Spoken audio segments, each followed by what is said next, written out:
All right, I think we're live. Mic check 1 2 1 2. Mic check 1 2 1 2. If anyone in the chat can hear me, just push 1.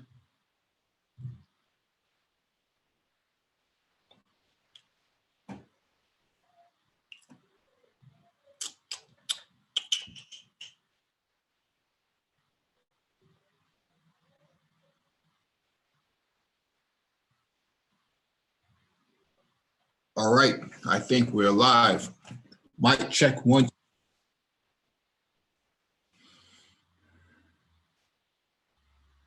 All right, I got a confirmation. Thank you to Rainy Woman for giving me the confirmation, as well as Terrence Forrest Jr. Welcome back to the Black Brain Trust. This is episode 404, Pan-African Talk. Please hit the like button as you come in. Share the video if possible. Hit that notification bell so you get all the updates from the Black Brain Trust, including those posted on the community tab.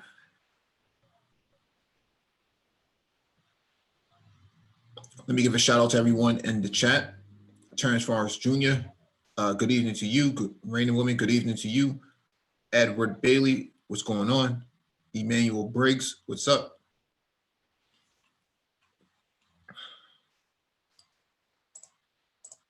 There'll be a link in the chat for you to get on the panel, to engage in the discussion, if you so choose to. When you click on the link, make sure you raise your hand so that one of us can acknowledge you to advance you to the panel.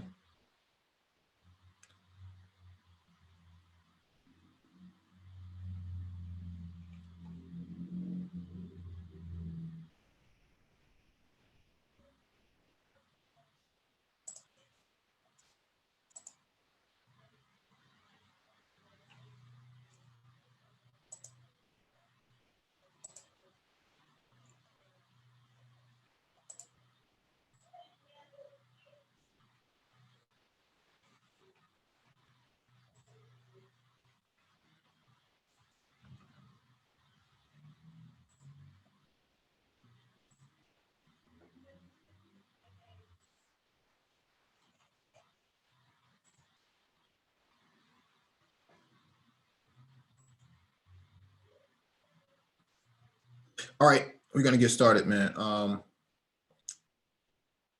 Yeah, let's get started.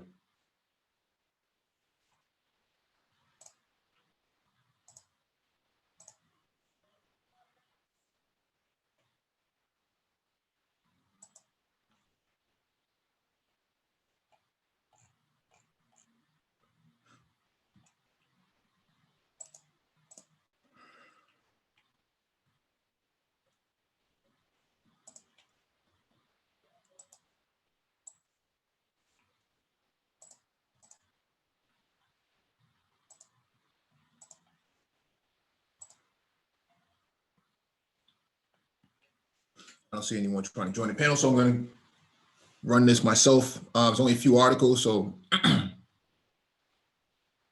we'll get into it. All right, this first item on the docket is from usatoday.com. The U.S. is grappling with its history of slavery. The blueprint for dealing with it, some say Brown University.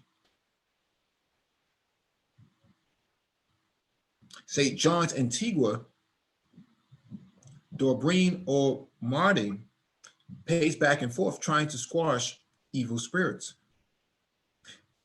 He had been to many former sugar plantations on this small island, but last month was the first time he'd seen the dungeon. Expand this out.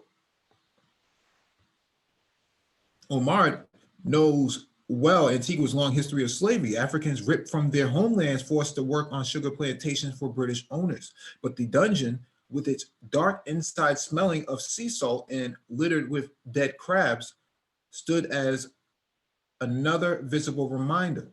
Enslaved Africans, his history, would have had to climb through the small opening into the windowless cell. It unsettled him. Vengeance is not something good to wear, he said. Instead, the 69-year-old is helping lead a group of Caribbean islands in demanding reparations from countries whose citizens profited off hundreds of years of unpaid labor. It's my life's work, said Omar. who chairs the Antigua and Barbuda Reparations Support Commission and is a vice chair of the Caribbean Reparations Commission. I watch my Caribbean countries struggling. I watch up and down this region, the inequities. I watch the failures. I watch my governments and my people struggling against the legacies of colonialism and enslavement.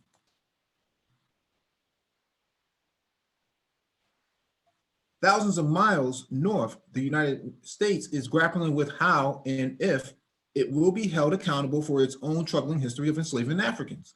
Debates about reparations have been the focus of campus forums, columns, books, and even a recent congressional hearing. Interest has also renewed with commemorations of the 400 years since the first Africans were brought to the British colonies. Not since Reconstruction has reparations been so much at center stage. Yet no country has paid money to descendants of Africans who were victims of the transatlantic slave trade, experts say. Instead, universities have taken the lead on what they call reparative justice. Georgetown University apologized to descendants of slaves who were sold to pay school debts and recently pledged to raise $400,000 a year for programs to help those descendants. In October, Princeton Theological Seminary in New Jersey announced a nearly $28 million plan, including scholarships to descendants of enslaved Africans. But the model for these programs is Brown University, which issued a groundbreaking report in 2006 about its founders' connection to slavery and created a Center for Research, Slavery, and Injustice. We have an obligation to tell the truth about our history because we are a university, said Ruth Simmons, the former president of Brown. Other universities, she said, can do the same. We are best at doing the research and speaking the truth of what transpired. I think the truth is always worth it. Just this week, officials from the University of Glasgow were in Antigua, Jamaica, and other islands working with the Caribbean Reparations Committee to help solidify an unprecedented partnership with the University of the West Indies to help islanders erode the legacies of slavery and racism. It's high time we address this, said David Duncan, Chief Operating Officer and University Secretary at the University of Glasgow.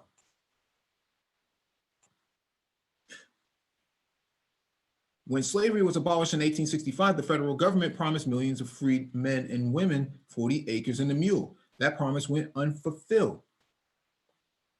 The late Rep. John Conyers, a Democrat from Michigan, had introduced a reparations bill every session since 1989. It never passed. This spring, Rep. Sheila Jackson Lee, a Democrat from Texas, and New Jersey Senator Cory Booker, a 2020 Democratic presidential candidate, reintroduced legislation to create a commission to study reparations. The initial wealth of this nation was built on the backs of enslaved Africans who worked for absolutely free and suffered brutalities, explained Jackson Lee. A hearing in June on H.R. 40, named after 40 acres and a mule, was packed. There's talk of another hearing. Democratic leaders and other presidential candidates support it, but Senate Majority Leader Mitch McConnell doesn't think reparations is a good idea and could block the bill in the Senate. We tried to deal with our original sin and slavery by fighting a civil war, by passing landmark civil rights legislation. We've elected an African-American president, he said last summer.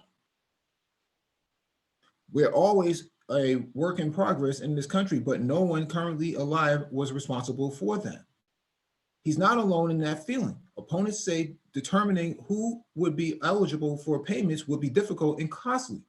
It could also inflame our already frayed political discourse, said Stephen Greenhut, Western Region Director for the conservative R Street Institute. But William Darity, a professor at Duke University, argues the federal government, which maintained the legal framework for apartheid in America, should pay Black descendants of American slavery and eliminate the racial wealth gap. Some countries have apologized for their part in slavery, while others have created commissions to study what role they played.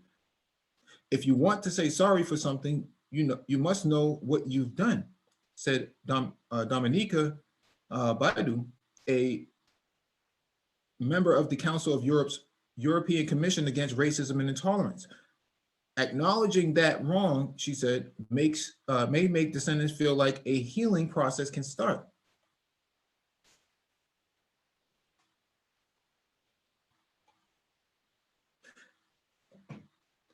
Maya Gamble Rivers trudged through the snow one recent afternoon to get a highlight on the Slavery Legacy walking tour at Brown University. The memorial, a half spear and broken chain rising to the sky, is only steps away from the oldest building on campus. Free and enslaved Blacks helped build University Hall.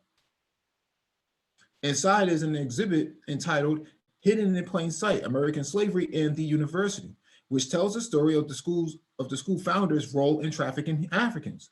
The tour also includes a stop by a quad named after Simmons, the university's first Black president. There's another stop in front of Page Robertson Hall, named for Inman Edward Page and Ethel Tremaine Robinson, the first Black man and woman to graduate from Brown. Gamble Rivers created the tour, a native of Providence. She hadn't imagined working at the university. She never even visited as a high school student, but now the 30-year-old program manager at the Center for the Study of Slavery and Justice said she's proud to share the history of Blacks on campus and in Rhode Island, even the horrors. It's not a choice, she said. It is a responsibility and it is a duty. Brown was one of the first universities to exhaustively examine its connection to slavery. The tour, the center, the memorial, and even Gamble Rivers' job came about because of the 2006 report about the history of slavery there. Simmons, then president of Brown and the first African-American to head an Ivy League school, said some warned her it was dangerous to examine the school's past. She did it anyway. It seemed like the right thing to do. She said the country has a long history of forgetting. The 116-page report told of the many slave voyages funded by the university's founders. Rhode Island sent about 1,000 ships to the west coast of Africa to capture Africans and sell them mostly in the Caribbean. Textile merchants did a brisk business selling Negro cloth, a coarse fabric, to plantation owners in the South. Others made fortunes building parts for slave ships. Universities, particularly ones in the North, were major benefactors of the trafficking trade in the South and the Caribbean, according to the Craig Stephen Wilder, author of Ebony and Ivory, Race, Slavery, and the Troubled History of America's Universities. At Brown, its founders' own records tell that story.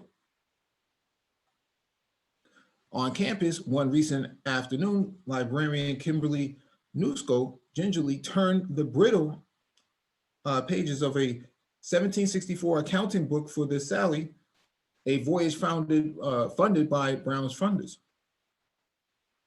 The book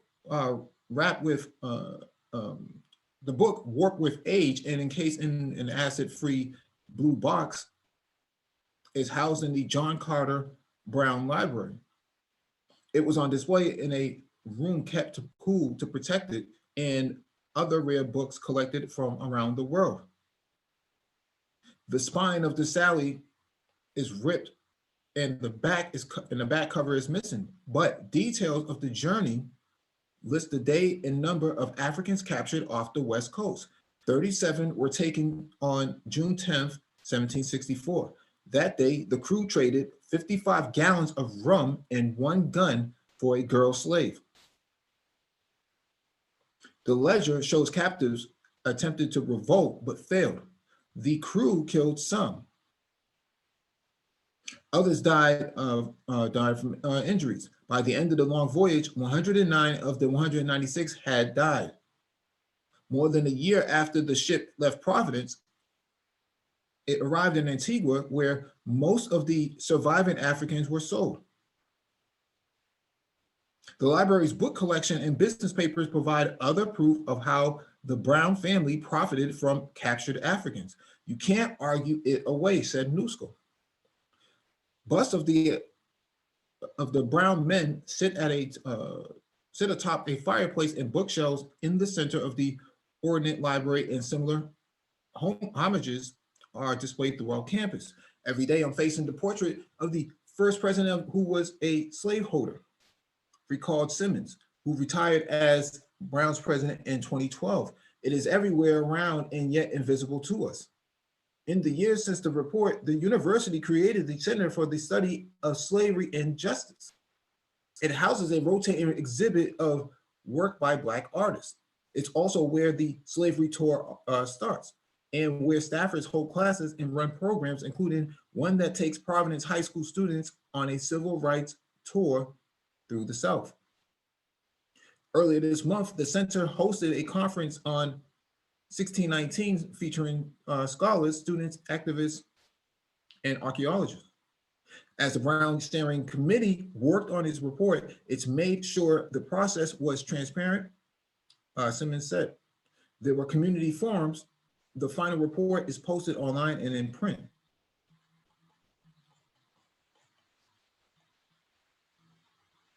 I'm not going to read this whole thing because this is it's about 20 minutes long, but I think we get the gist of what's being said here. You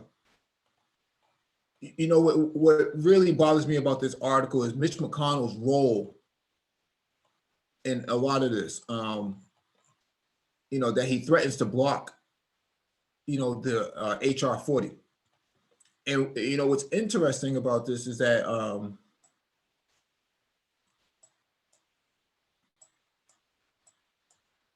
yeah, I don't know what's going on with this. Yeah, what's interesting about this is that he thinks that reparations is going to come out of his pocket. But he has no problem with Israel receiving all types of aid. And so the contradictions and hypocrisy that comes from white people is very strange. It's one of those things where they haven't come out of their you know, their fallacy of how they got here. They think that they're the indigenous people and everybody else is just invaders, or just a byproduct of something else that has nothing to do with them, though.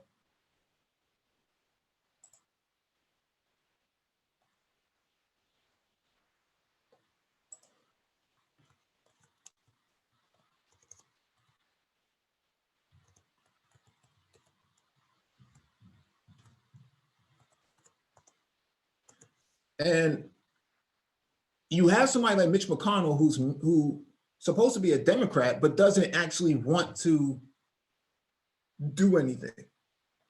And because he doesn't want to do anything, it's people like him that are really at the root of a lot of this, of why things aren't moving.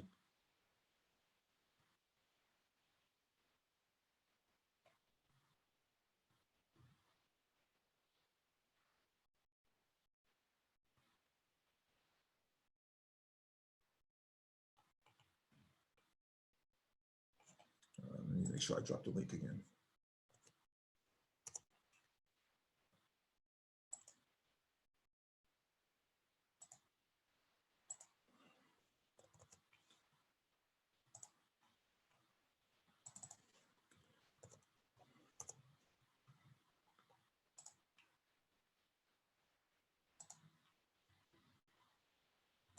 All right, let me move on to the next article because I don't want to spend too much time on here.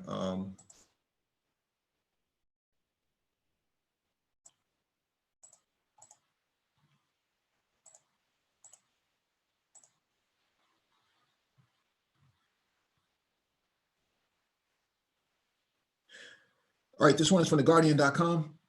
Put our colonial history on the curriculum, then we'll understand who we really are. Maya Goodfellow. Let me expand this out. Britain's past weighs on our present. Learning about it would mean a better debate about race and migration.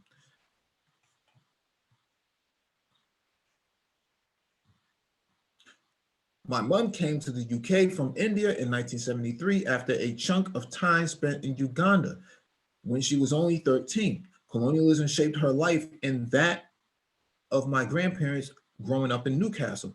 It was the backdrop to mine too. I heard plenty about empire and anti-colonial movements at home, but during 14 years in the UK's state education system, I learned almost nothing about it.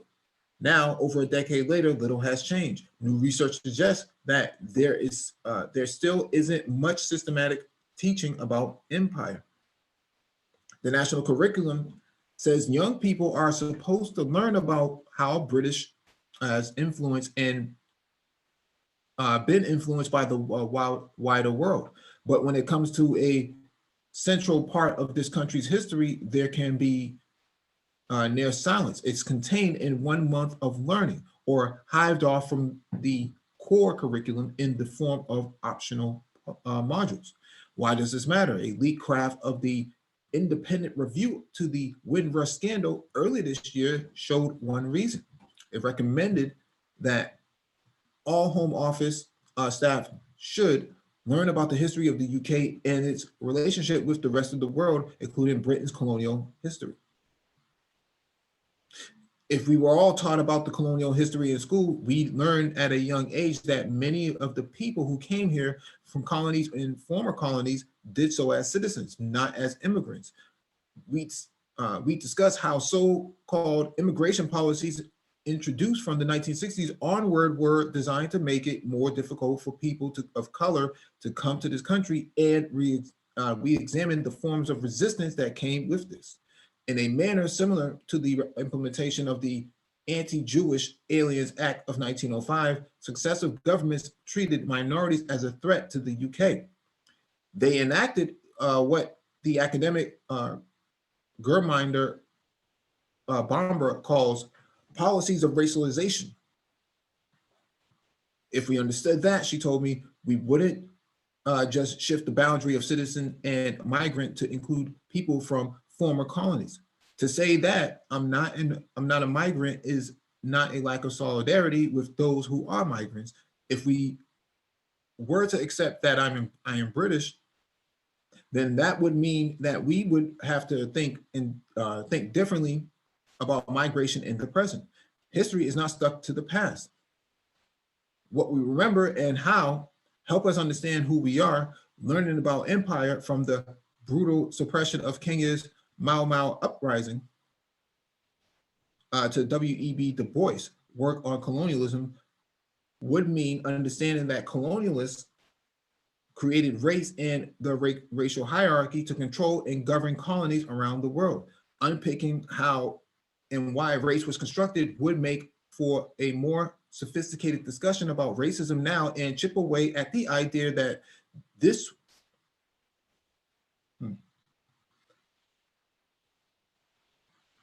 I'm sorry, I just lost the place for a second.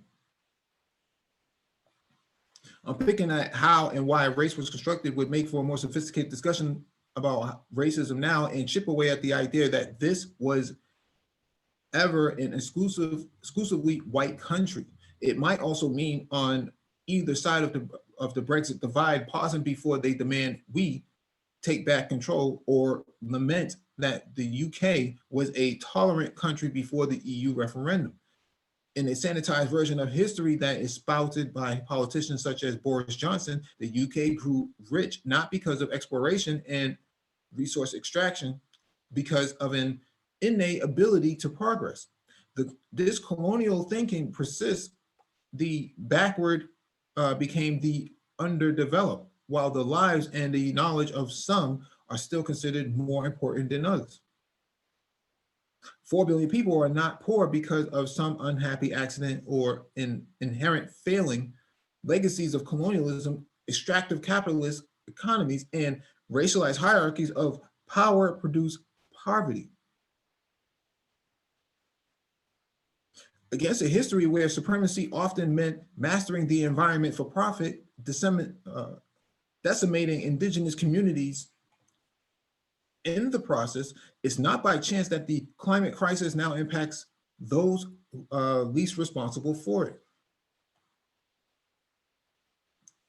Some regard teaching about colonialism as simply too political, as if the way we tell history now is somehow neutral. Relative quiet in our schools is paired with politicians glorifying empire as its realities are erased. Nostalgia and amnesia sitting side by side. Britain's bloody colonial history is weighed up as both good and bad. The railways versus the Bengal famine, one the UK can take credit for, the other is too far in the past to have much to do with us. This country is the savior, never really an oppressor. In this election, there is a chance to change the narrative. It's not about guilt or one-dimensional stereotypes if histories of exclusion, colonialism, and the fierce resistance to much of this were more widely known. It could mean a more nuanced, inclusive understanding of the present.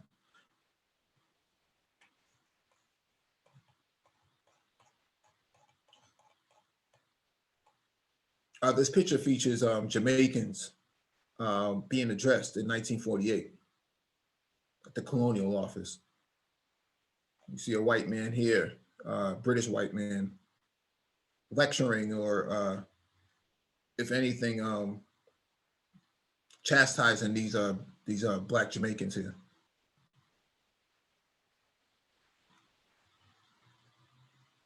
Yeah, the British and the United States both have the same issue.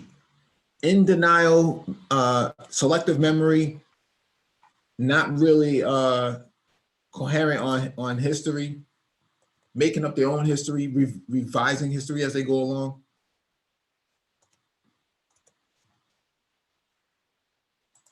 Not wanting to pay reparations, confused about how we got here.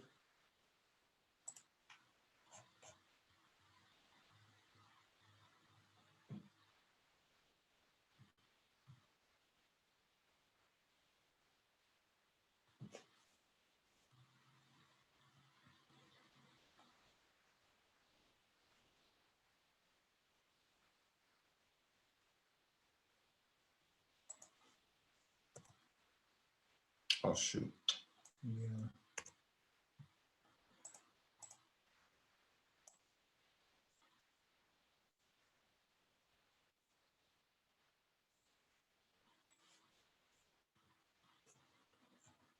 I would say that from a political standpoint, maybe both the United States and the British have, and I'll throw the French in there as well, have Asperger's. If not Asperger's, they have Alzheimer's.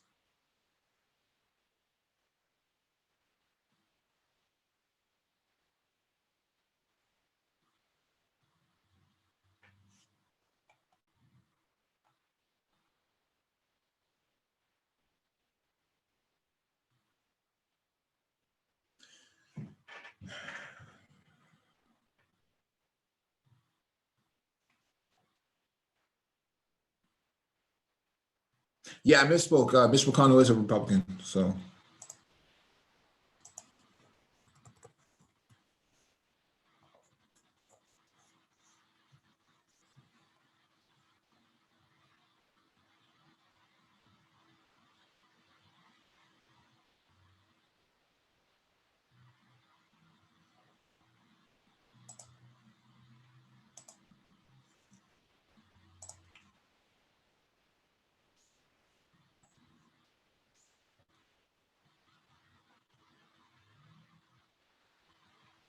All right, this one is from Quartz.com. How radio played a pivotal role in the anti-colonial struggle in Angola during the Cold War. This one's behind the paywall. Shoot.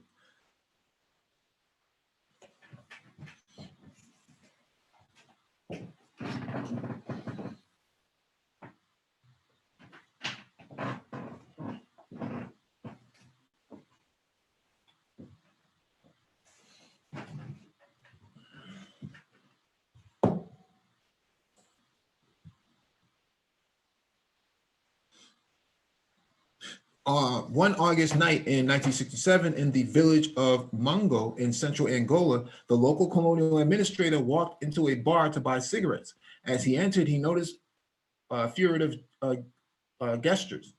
The barman, Timoteo, turned down the volume on the radio, and Shigalo's friend, Antonio Francisco da Silva Bio, a nurse at the health delegation, changed the station. After the administration left, they returned to the original programming, Radio Brazzaville, broadcasting the show Angola Combate, Fight in Angola. The administrator could hear the show from his veranda. He reported this to the police, who arrested the two men and took the offending radio. The police found no evidence that the men were members of the popular movement for liberation of Angola. The liberation movement fighting for independence from Portugal, the movement was responsible for creating Angola Combatente, which was broadcasting from Brazzaville in the neighboring Republic of the Congo. So this is behind a paywall, but this is actually really relevant information on how mass communications and media platforms such as radio back then helped to get their message out for liberation. And because of that, they leverage the radio station and the knowledge to use to broadcast knowledge. Today, many other groups are using social media as a platform to get their message out. You have to ask yourself, what is the administrator doing right now with the very same platform?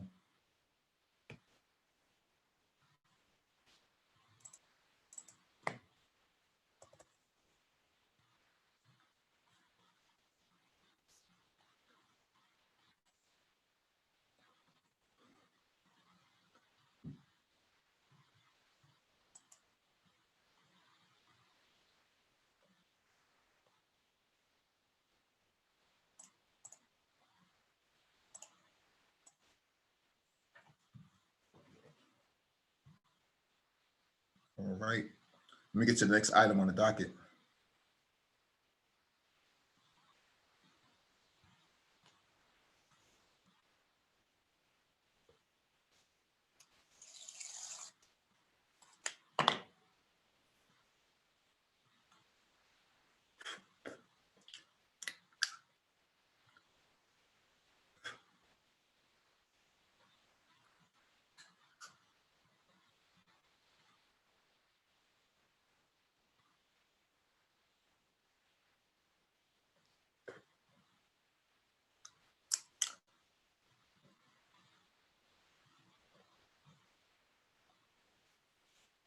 All right, this one is from Vice.com. I used to love British period dramas. Now I see them as colonial propaganda.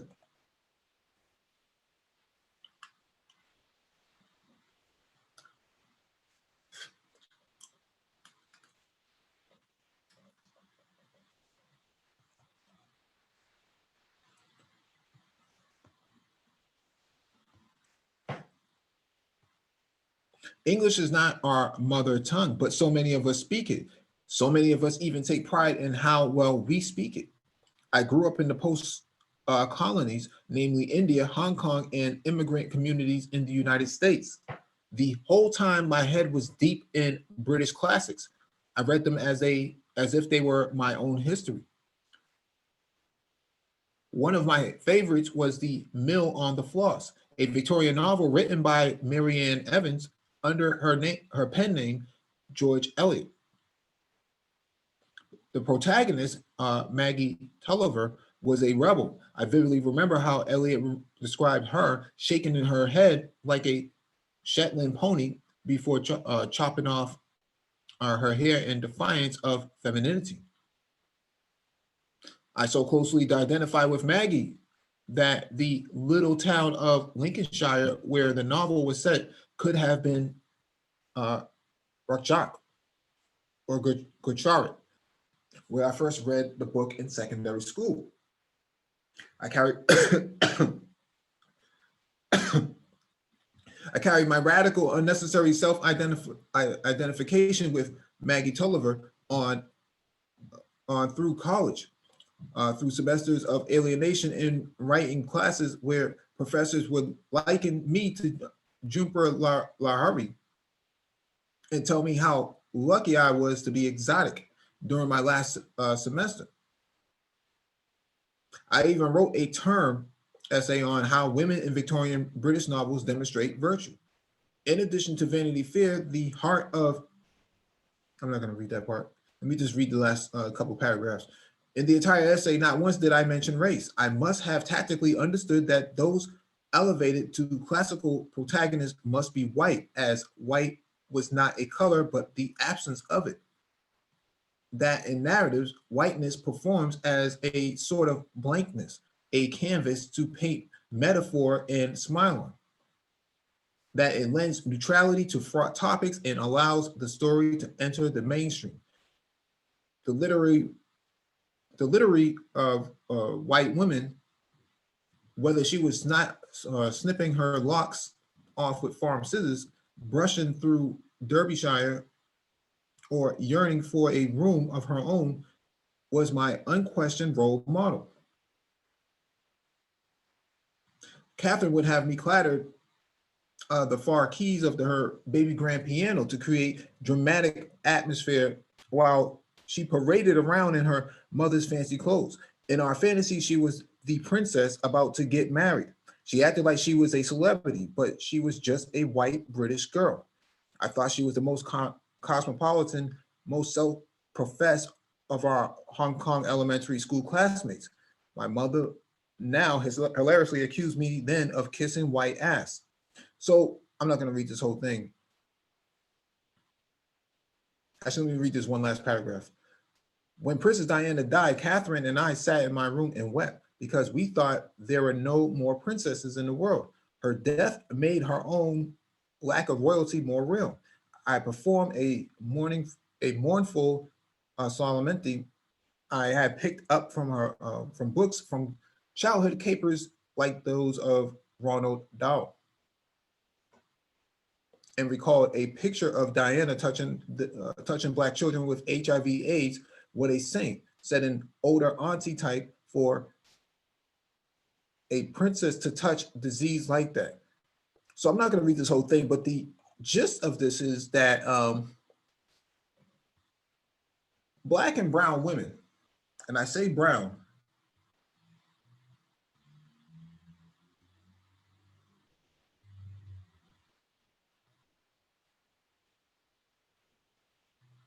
anyways, Black and brown women have always idolized white women as the de facto standard for womanhood. There's a famous book, or at least, let me advance these people to the panel. BGS Black Gnostic Speaks talks about this a lot, the myth of white womanhood. This article is actually talking about the myth of white womanhood. That some Black and brown women seem to fall victim to, if not all Black and brown women fall victim to this through the propaganda of media.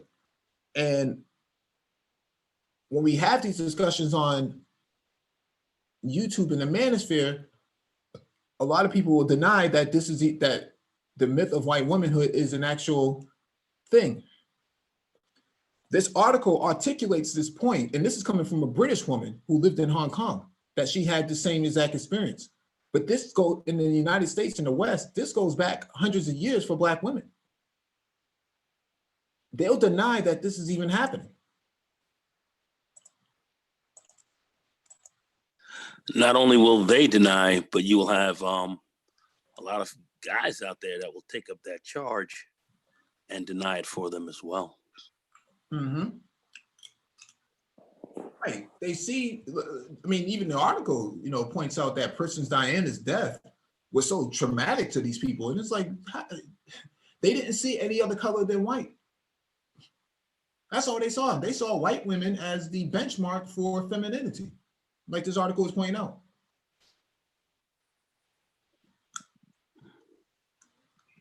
Very true.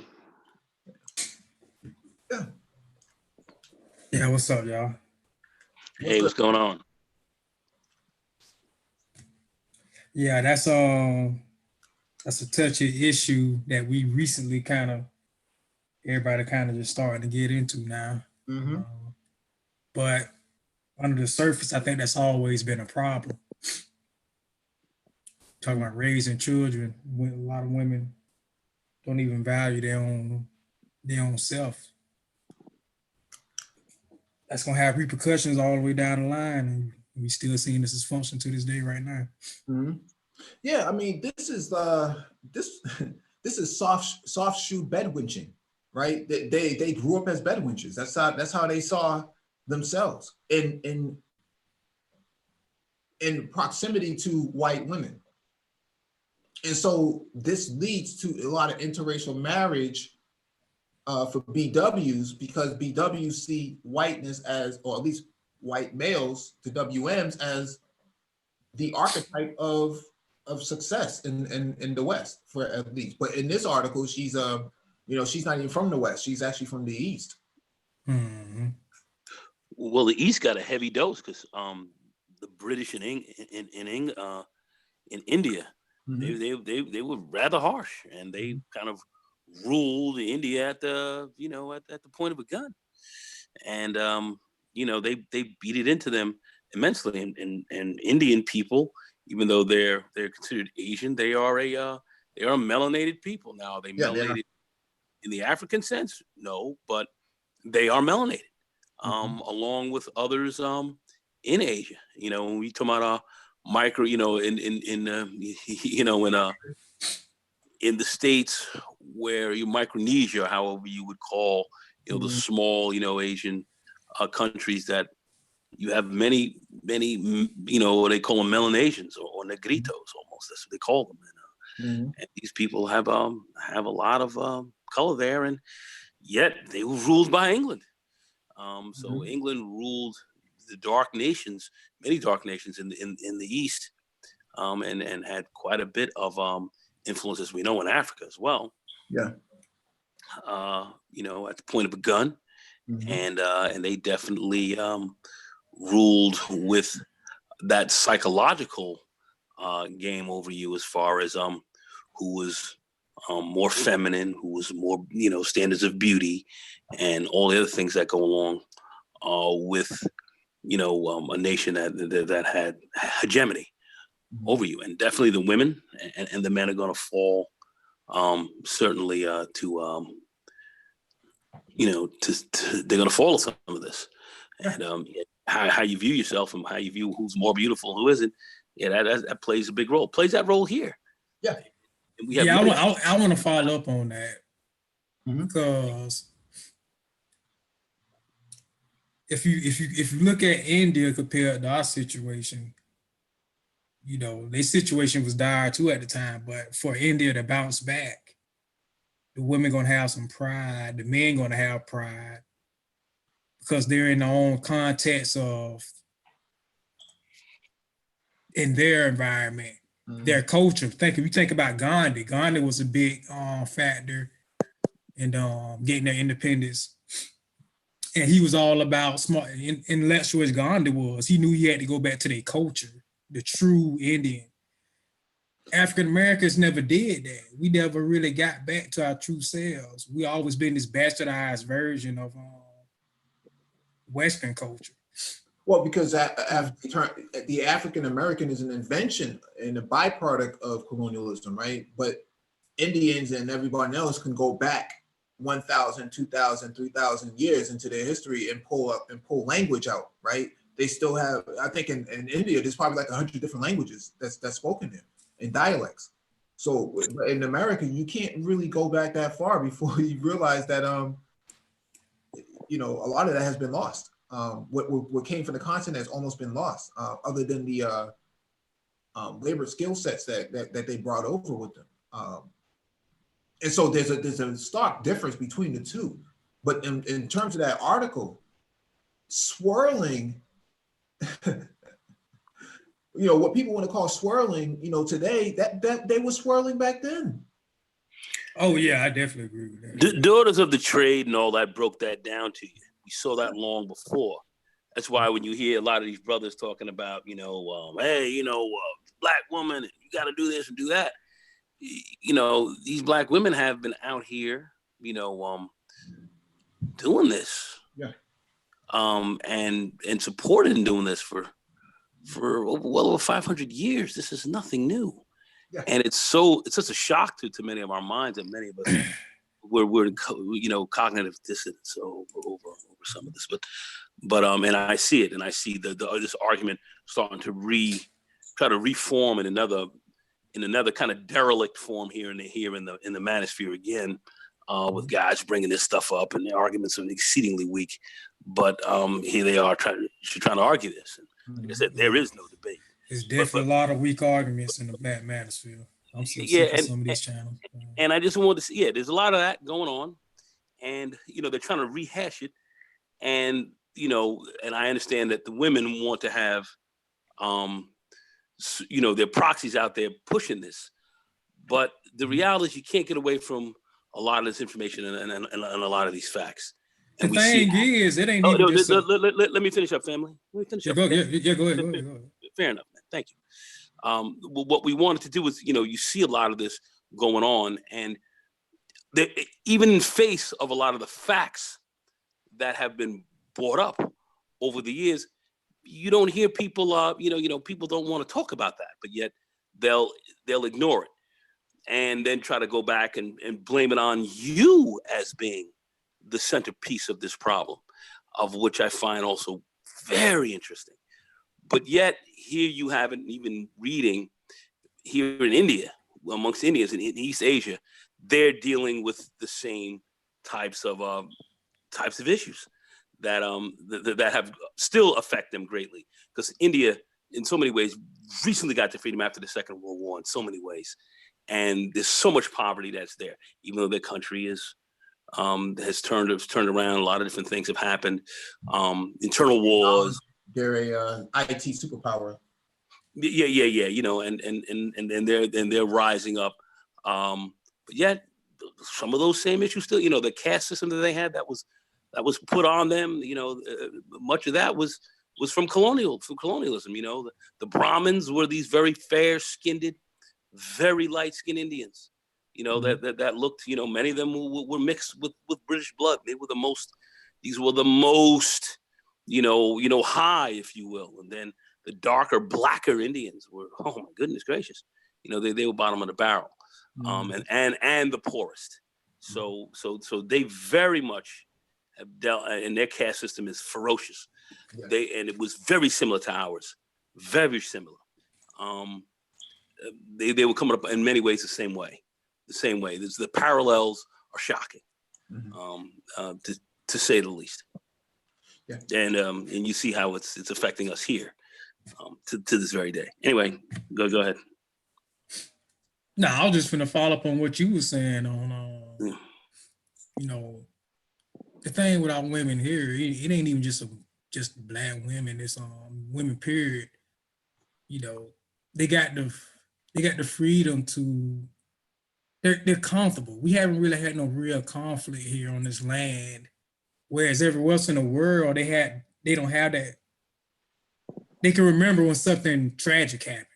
So I think the women appreciate when the stability happens, and they appreciate their men more because they know what it can get like when infrastructure falls and war and conflict, because it wasn't too long ago. They have memory of that in the people.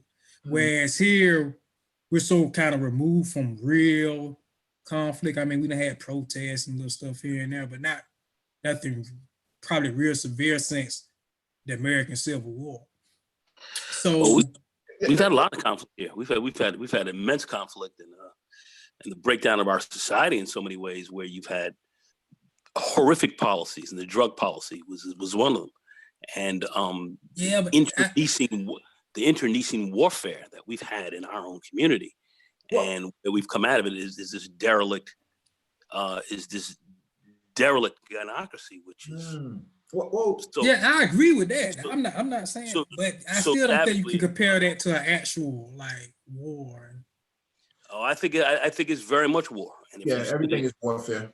And if you study the masters of war, you will see that policies and certain types of social arrangements that are superimposed on a culture is a form of warfare Yeah. to keep you at the level that you are, and it has over the many centuries shown that it's quite effective. Well, keep in mind that BWs in this country don't have a problem with colonialism. They just have a problem with their place within the white supremacist structure. Whereas Black men have a absolute disdain and want to see the destruction of that same colonialist system because it's oppressive to them. And so that's some do, some don't. What do you mean? You have some Black men who don't want that either. Well, what I'm saying, that's a fact. I done been on some of these channels. Yeah. You some of these dudes weak. You got this shine bone mooly who's out here who wants to keep things a certain way. This shine bone mooly, he's out here, and he's a problem. It's a bunch of them in the manosphere. No, I'm saying this. I'm saying the state, not any individual Black man. I'm saying or the collective. I'm saying the state of being a Black man in this country. You have to be in opposition to the system. Because the I mean, most of us are. Yeah, that's true. I would agree. Right?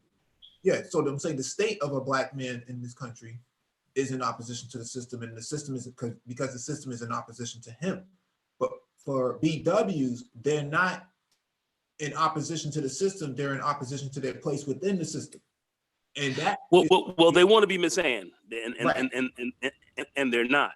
Right. I have articles that go back from the Library of Congress to where during slavery, where Black women were freed in the areas that they were in, and they had to have their freedom papers and had their lands given to them by their masters, they readily accepted, this is in the Library of Congress, readily accepted the slavery as it existed at a system. They didn't fight against it, and they were quite vicious on Black men. They were quite vicious on Black men. They were quite vicious on them. And this was something that I believe has been hidden from of course,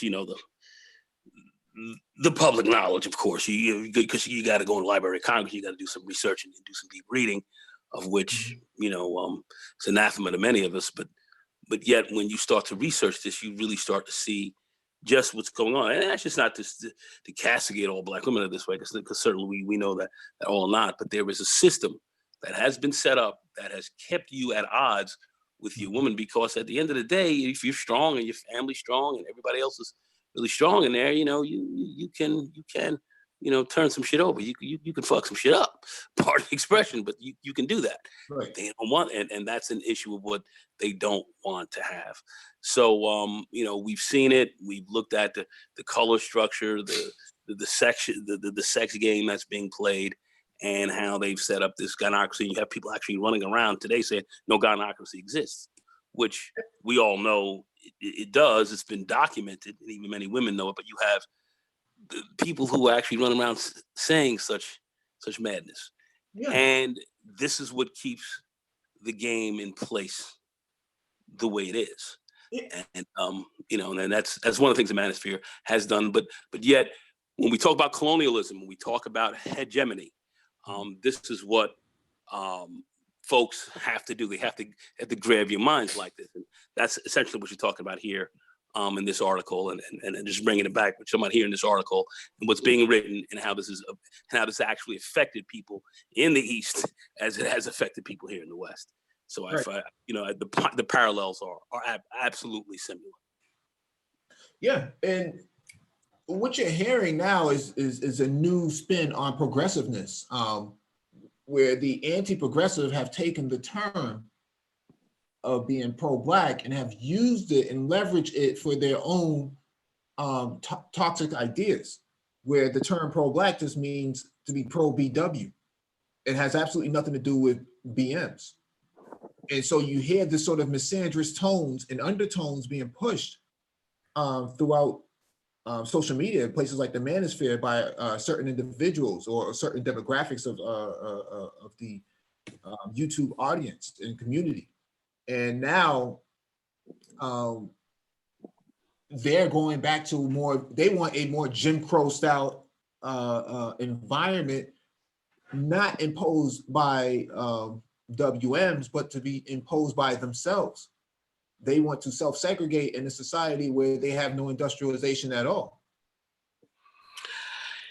In the face of where you've got this going on, you have a demographic in this country that's supposed to be of the most educated, but yet the Black males of these women have the worst ability to read. Best educated women supposedly, and young black boys are at the bottom on the reading poll. And when you sit down and when you try to think about this, it makes no sense. But when you begin to put this into the calculus of this system that we're talking about, that we've just explained, it makes all the sense. It makes all the sense in the world. Yep. Unfortunately, Yeah. this has to be called out, blasted out publicly, and destroyed at various levels. I got to commend Manosphere for diagnosing a lot of the problems accurately, but I do have an issue with most of the platforms. They really don't come up with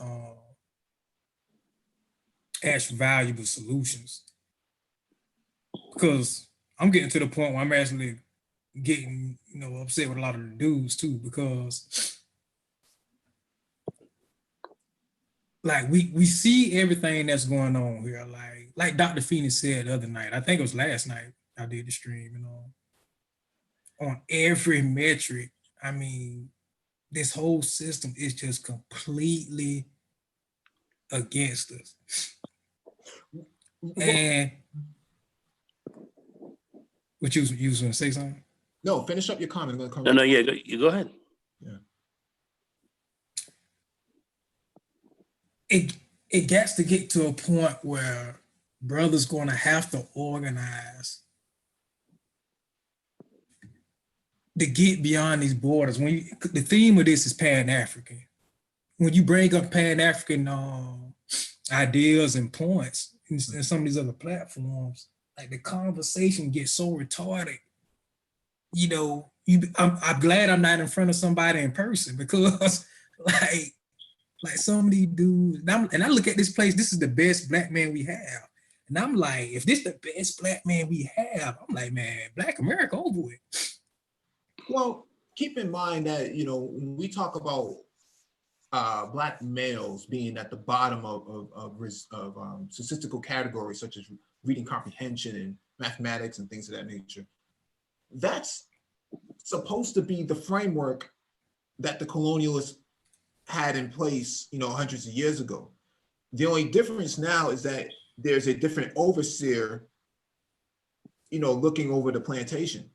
And what you see in digital format and social media is a new demographic of males who are the bigger longs of the manosphere. If anyone's seen the Harriet Tubman movie, this fictional character called Bigger Long was going around and rounding up Negroes who were trying to escape and whatnot. Nagone, you've seen the movie, right? And was taking some of his money that he was making and buying white whores, buying white women. Yeah. That was an affront, an assault to every black man that was in there. I sat there. I was with my young lady who was there as well. She sat down and saw it. I mentioned it to her. She even had to agree. Right. She had to agree. Mm-hmm. She had to agree with this. Now, I saw this and I says, what is this doing in here? A man like this running around back in those days would have been murdered for just trying to run with some white women out there in the South. And this is what you really. And this is what you're pushing on screen today. Yeah. That's clearly against us. And I've heard I'm lying. I actually heard some outcry from quite a few brothers, but You know, the whale should have been a lot harder, and people didn't support this film at the level that I'm sure the studio would have liked to see, for good reason, because that kind of blasphemy should not have been should not be accepted. Yeah. This is your image. This is what they're putting out here for you, black man. And you were the tide of the Civil War. You turned the tide of the Civil War. That's what people don't want to tell you. Over 200,000 of you came in and turned the tide of the Civil War. You wouldn't have a free United States of America as it is without us. Period. But this is what they're pushing. Yeah, the reason why. Yeah. Anyway, go ahead. I'm sorry. No, I was just going to say the reason why I brought up, Bigger Long was because although it's a fictional character, you have these sort of characters running around in the manosphere right now. You have them running around the manosphere trying to put a rope around other BM's necks to keep them on the plantation. The plantation, not so much of colonialism, but the one of a gynocracy, right? They'll tell you that it doesn't exist, but that article we just read actually articulates that Black and brown women had a lust factor, not just to be and see white WWs as the prototypical version of femininity, but they also saw WMs as the prototypical males worthy of respect, despite the fact that these men could barely bathe themselves, and we know that they were involved in all types of scandalous things. They're never held to that standard. But when it comes to BMs, upwardly mobile, you have all of these obligations that are only to benefit, the greater collective of the greater constituents of that gynocracy. And unfortunately, for a lot of people in the manosphere, man, they're not really picking up on this and not picking these arguments apart like they should have. Most of the arguments would never come to this panel. We would dismantle every single last one of them, especially with the evidence that we have right here within our docket. Highlight. Too many facts, and don't let me break out the Library of Congress shit. It would shut this whole MF down. Yeah, shut it down. So I don't, I'm not even going to really even sit here. As I said, I told you, my mantra for 2008 is there is no debate. The game now for brothers, really, as we look at it, not only here, but in the diaspora, like we're seeing Black men in Africa and other places who are developing technology, developing developing these things, because they understand we have to do this really for, really for ourselves, because it's not going to happen any other way. And you're going to have to do this. And here in the United States, you're going to have to develop. We're all going to develop. And one of the things I love about this channel, and as I look at it, is I'm mentoring I'm mentoring young men who are coming to me, young guys in their 20s who are very intelligent, very sharp, with a lot of desire to move forward. And we're getting up on this tech game in a wonderful way. And we're not talking about derelict females. There's nothing these women can do. And some of these other guys out here talking smack and saying you ain't this, you ain't that, couldn't get you a ham sandwich in a ham smokehouse. They couldn't deliver a ham sandwich for you. Mm-hmm. So we're not going to waste time with that. What we're going to look at is certainly moving forward and keep strict to the facts, to the knowledge, to the numbers, to what's actually going on the ground, and talk about that. Because quite frankly, you start to do that, you start to destroy all others without ever mentioning their names. You don't have to. Yeah. That's the game we're in, and that's how we have to play it. It's 2020. This is very serious. We talk about, people are questioning 2053. This ain't gonna happen and all that. People are just not. They're just not looking at what's going on the ground. They're just not realistic about what's happening. They just aren't. And we're realistic. So that's why we're pushing certain types of narratives here that are true, that are bottom line, that will be effective if people begin to adopt certain types of stances and start doing certain types of things. small levels on a daily basis, that will make change. Yeah. Anyway, go ahead, Mike. Yeah, let me read this article. This one's from quartz.com. Africa's genetic material is still being misused. I'll span this out. Biodiversity, the variation in all living organisms, is one of Africa's richest assets. As a result, its genetic material is conveyed by scientists, biology, technology companies, and research institutes globally. For decades, there has been a flow of data and biosamples from the African continent to the global north. This has often been in the absence of legitimate participant consent, community engagement, or data or material transfer agreements. Biopiracy, the act of directly or indirectly taking undue advantage of research participants and communities in global health research, has a long and contentious history in Africa. A recent case occurred during the West African Ebola outbreak between 2014 and 2016, when thousands of biological specimens left the continent without consent. Very often, there is minimal benefit sharing.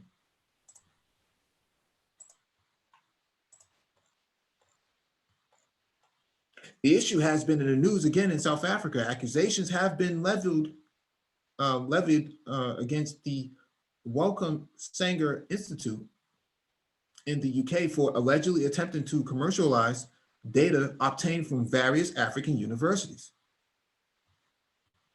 This has reignited questions around models of consent in research, donor rights, biopiracy, and genomic sovereignty. The latest revelations show that legislation as well as academic research governance bodies have failed to adequately safeguard the rights of vulnerable participants in genomics research. One missing piece of the puzzle is the limited empirical data on the views of people whose biosamples are taken in the name of research. This would include issues of ownership, future use, export, benefit sharing, and commercialization. In 2011 and 2012, we surveyed participants to better understand their views.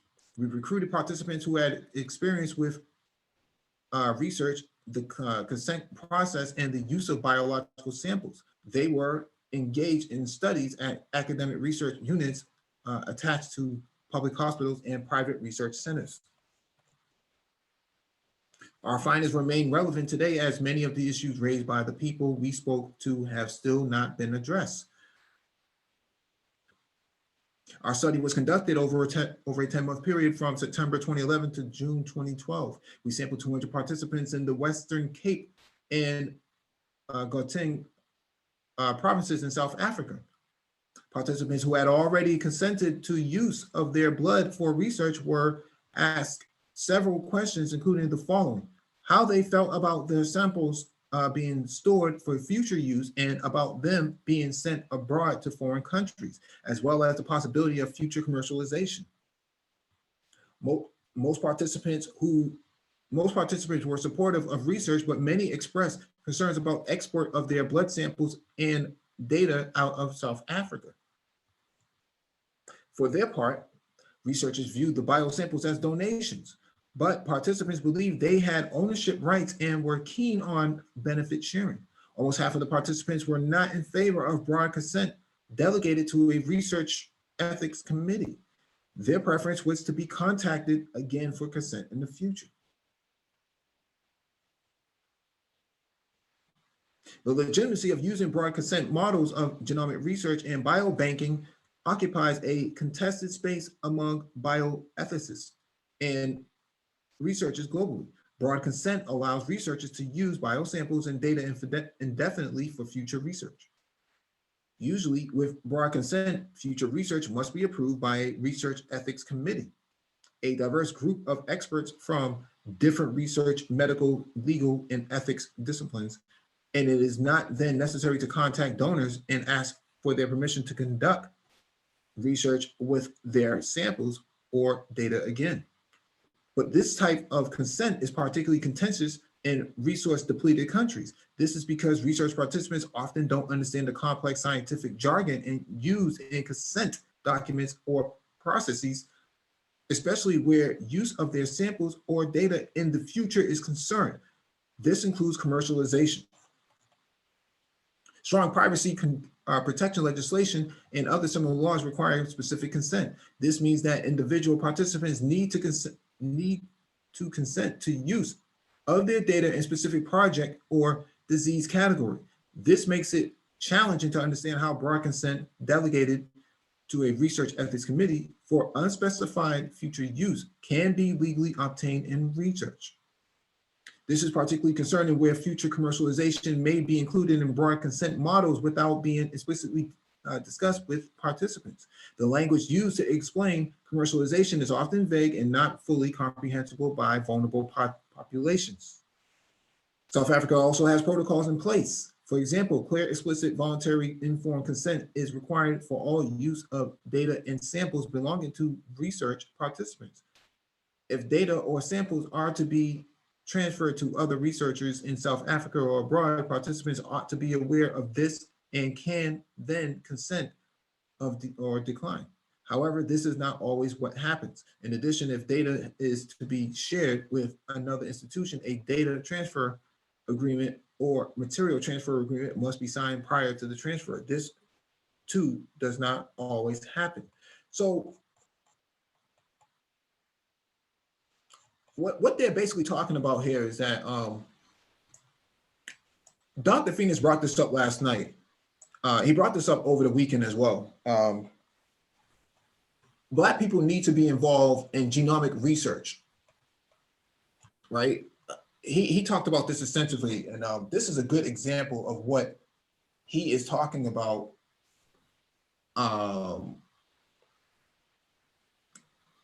in terms of STEM, that genomic research, genomic sciences, genome studies, and things of that nature should be where Black people actually invest their labor and skill set into, as it's an emerging and necessary area of expertise that many Black people are lacking in, and they should be dominating in, especially when it comes to the continent, even in the West too. But in terms of the continent in particular, there are over 1 billion people on the continent that look just like us, and soon to be 2 billion people. And what's happening here is that no one really understands the jargon, like the article says. No one really understands the ethics, like the article is stating, and there aren't any policies around this type of stuff. So biopiracy is very real. Yeah, I always said that genetic warfare definitely is going to be an issue, especially with weapons like CRISPR. It's a good thing, but it's definitely going to be used for a lot of evil too. Yeah, there are 20 the United States government has 20 bio research facilities inside the continent alone. Yep. I'm not gonna say I've been saying this, but I've been saying this from day one when I came on the very first panel. This is a major problem because if you go back to the article, and excuse me, sorry. Good evening to everyone. Yes, sir. Peace. If you go back to the article. Hold on a second. Is this the Surgeon General up in here? What's going on, brother? Good to hear you. What's up, brother Phoenix? Go ahead.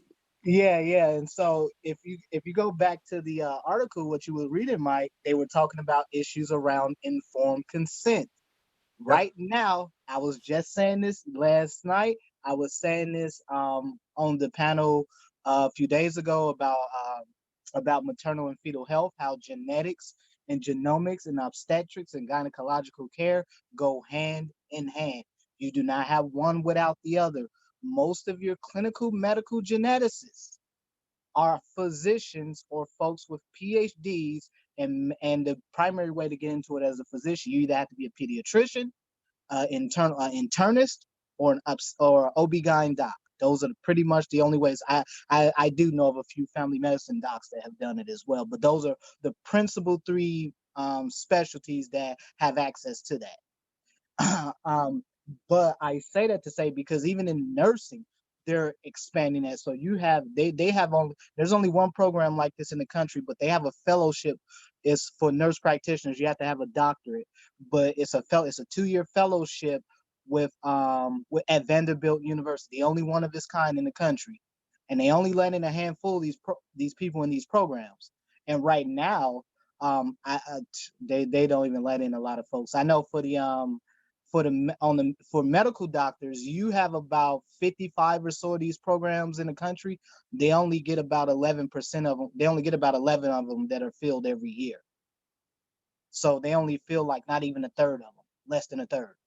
But as a whole, what I've been telling you this all the time about, well, I've been speaking on this and I'm gonna keep preaching this about the current project that they have. This was the brainchild of Obama and the NIH, the CDC, and these pharmaceutical companies and all these big research institutions that he signed into law with an executive order that put billions. I mean, we're talking billions here of dollars designed to create a precision medicine program, and the outgrowth of that program is the All of Us initiative.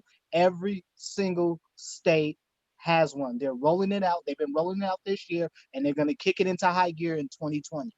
It is designed, and part of that is a huge initiative in that program is biobanking.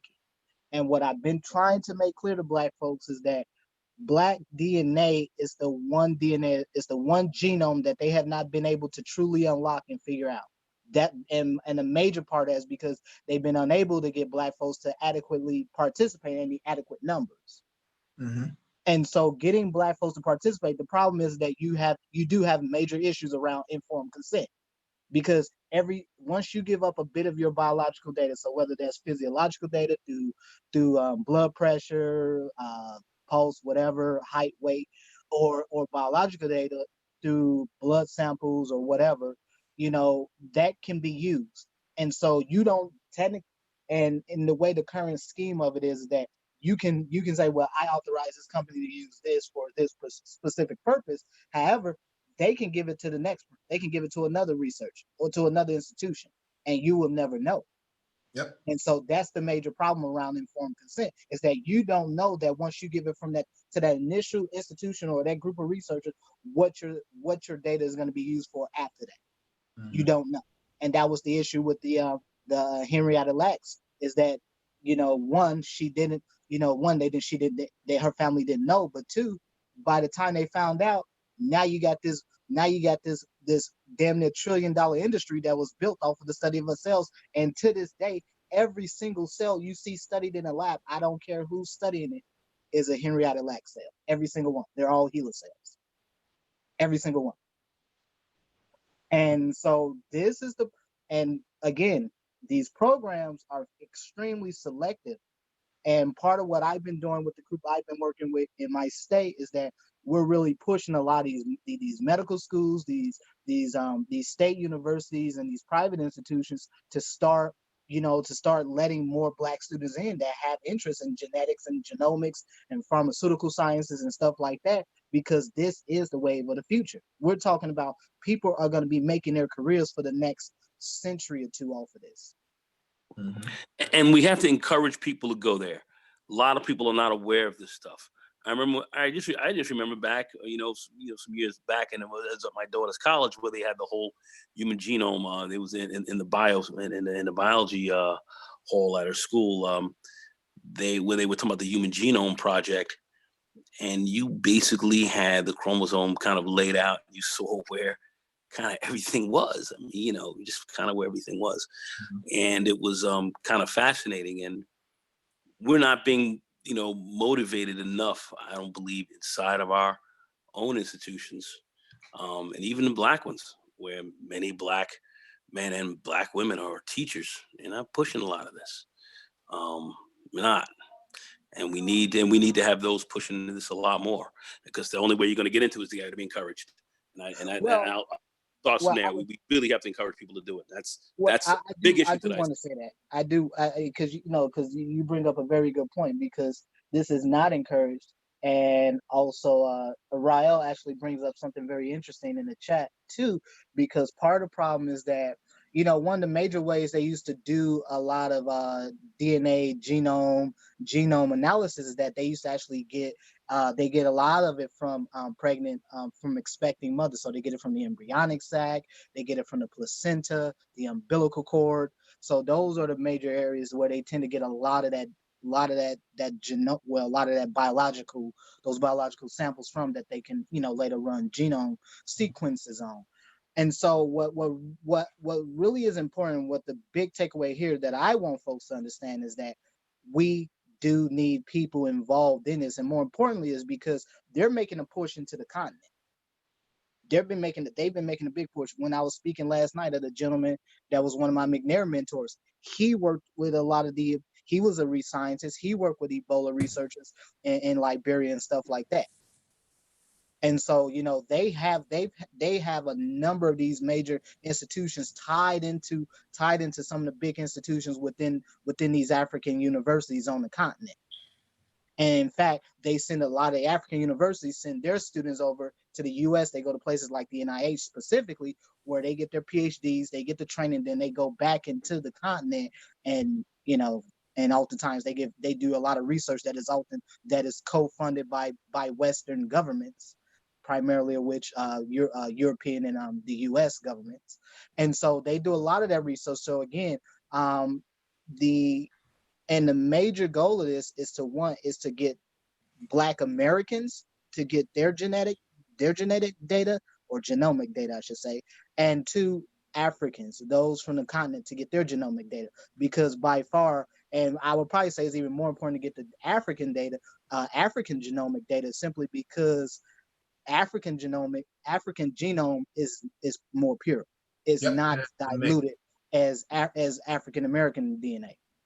Yep. And so again, that little bit, that little bit of a percentage, and it's not even really a whole percentage, that makes them so much different and so much more genetically varied, make their genome so much more varied than everyone else, is really what they're seeking to find out. Mm-hmm. Because it's that genetic variance, which is the Pandora's box. Mm-hmm. That's what they're after. That's why they all up in Sudan, and all the most melanated, the most black right. they can find, man. They got these bio institutes for the United States government all in there. I think there's like a map that we covered before that has like 20 or 26 of these institutes. They even have one in outside of Russia too, in Georgia. And the Russians have been talking about bombing that thing for the last year and a half. So they plan on taking that thing out at some point.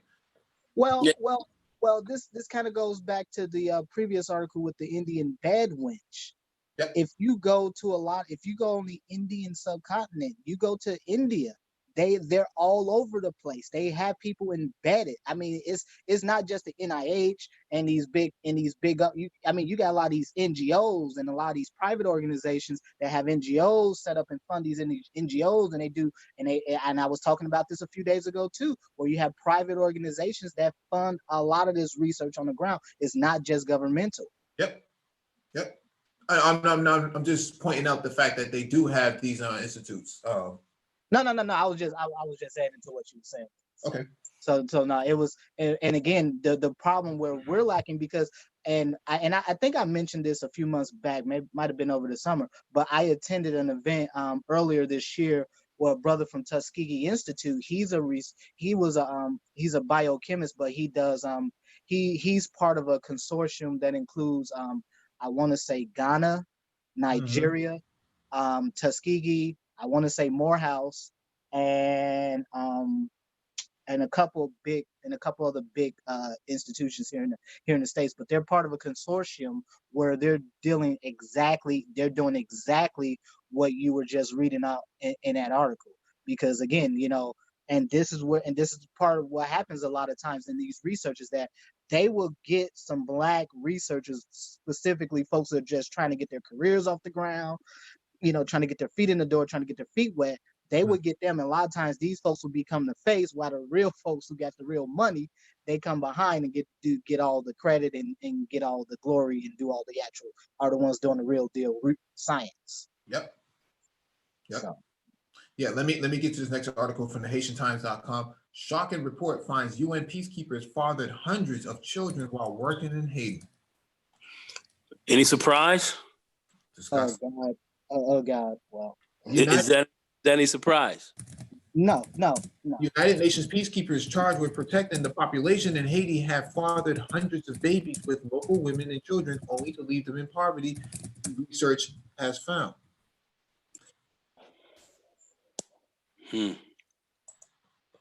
But they don't like you though, over there though.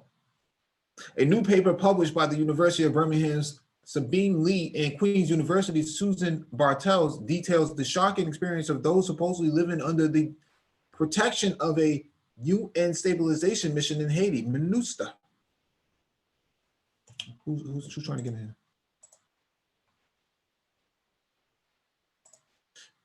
All right, later, Richard Dixon. It found that hundreds of children were fathered by peacekeepers in the area, known locally in French as Petit Minusta, Bibis Casablots, blue helmet babies, or less infants, I can't pronounce that, the children who are abandoned by the Minusta. The colloquial term suggests rather than being isolated, it's a distinct group that could face unique challenges in the future.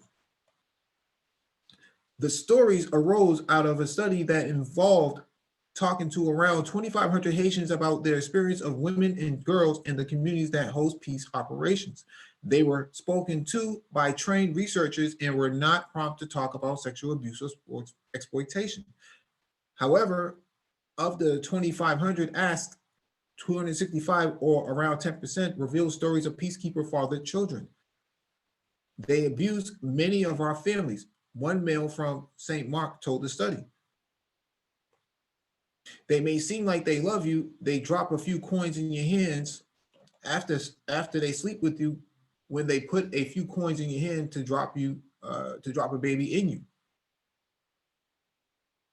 Then the child is in your arms. Your family has nothing. All of this is the abuse of MINUSTA in the country, he said.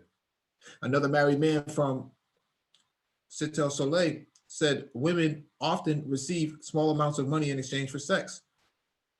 They come, they sleep with the women, they take their pleasures with them, they leave the children in their hands, give them 500 Gordis, he said.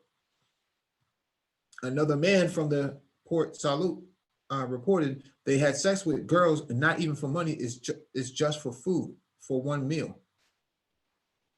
Professor Lee and Ms. Bartels published their findings in the conversation and said there were stories of girls as young as 11 who were impregnated and left in misery once the pregnancy becomes public. The fact the stories were not asked about specifically, but volunteered by locals also suggests it could be more widespread than initially thought. The UN operation in Haiti ran from 2004 to 2017 and is one of the longest and most controversial in UN history. It began to help Haitians with political instability and crime, but was extended due to a 2010 earthquake and Hurricane Matthew in 2016 before it ended in October 2017. One woman from Port Salut told the researchers she was in a relationship with a peacekeeper who was forced to return home because of what happened, and routine punishment under the UN. I started to talk to him, then he told me he loved me and I agreed to date him. 3 months later, I was pregnant, and in September, he was sent to his country. The child is growing up, and it's myself and my family that are struggling with him. I now have to send him to school. They put him out because I'm unable to pay for it.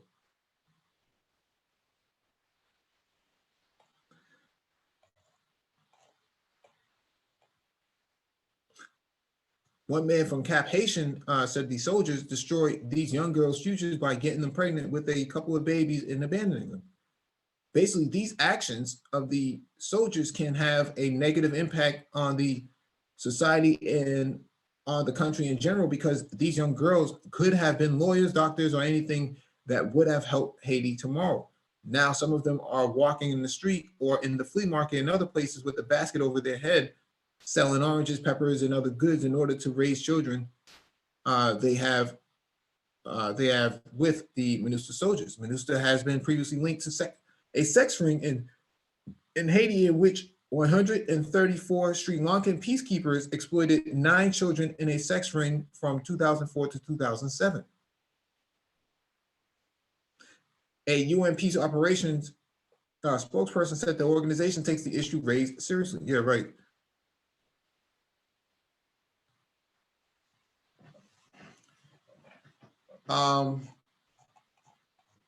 So yeah, man.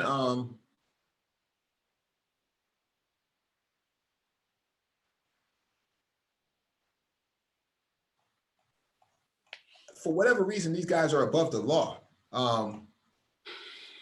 Even in places like Brazil, I saw a documentary by Journeyman Pictures where European men who went down there for for their little Jeffrey Epstein sort of Lolita Express visits were actually arrested. And the European Union was sending down officials to get these mayonnaise men out of jail. And the Brazilian government said, no, hell no. And this was under Lula.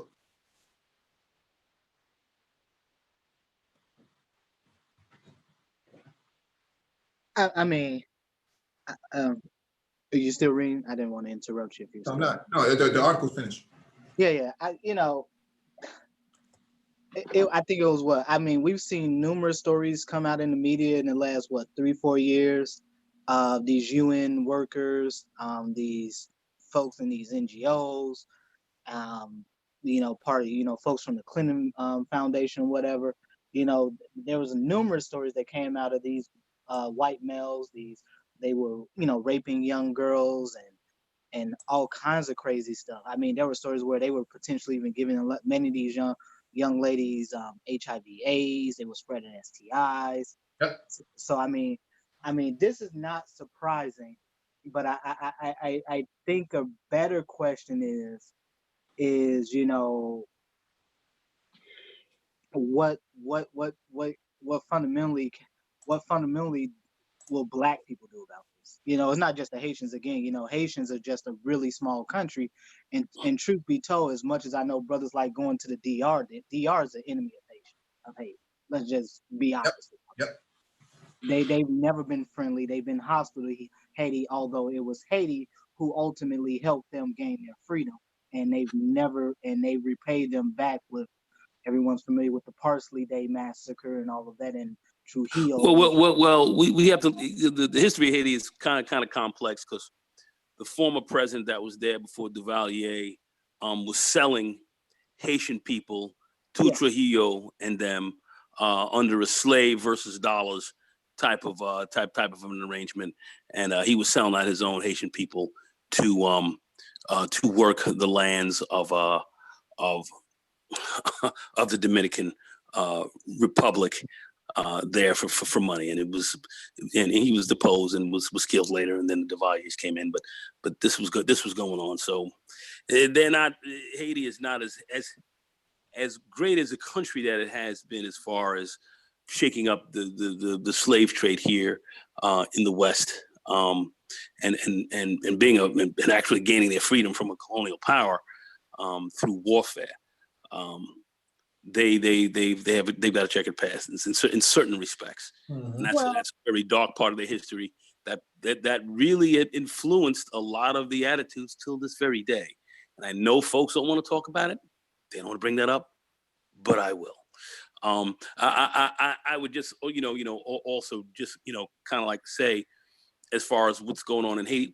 Well, what about the peacekeeping forces? What about their officers and others who are controlling these men? What are they doing about that? We could certainly blame it on or put some of the blame on the Haitian people, because if you're poor and people talking about rape, there's not a hell of a whole lot of rape going on where these women are being raped, against their will. A lot of these people are doing this for survival, so they're making money, whatever little to survive off some of this, and No, and I know this is it's an ugly practice. 11-year-old girls are being sent out there by their mothers to do some of this. All right, believe it or not. So some of this is going on, and we know what poverty and desperation can bring. What are the peacekeeping forces and their superior officers? What are they doing about this? They told in the statement under Ban Ki-moon that there was nothing that can be done about it because they were basically above the law. Basically, there's no. Okay, so that's why you see what's going on. That's why. There's no jurisdiction to hold those peacekeepers to take them to task. But I just find it interesting that this is all really connected with Pizzagate as well. For those of you who don't really know Pizzagate. But go ahead, Dr. Phoenix. No. I was just gonna say no. I agree with what Nagol was saying. He is absolutely correct in that regard. And, I guess I would point out something because I mean there's some real funny style stuff I've seen in the last few weeks from a very well-known Haitian, but she doesn't ever talk about it, Gabrielle Union. And everyone's seen all the crazy stuff she got Dwayne Wade and his son and stuff doing, but neither here nor there.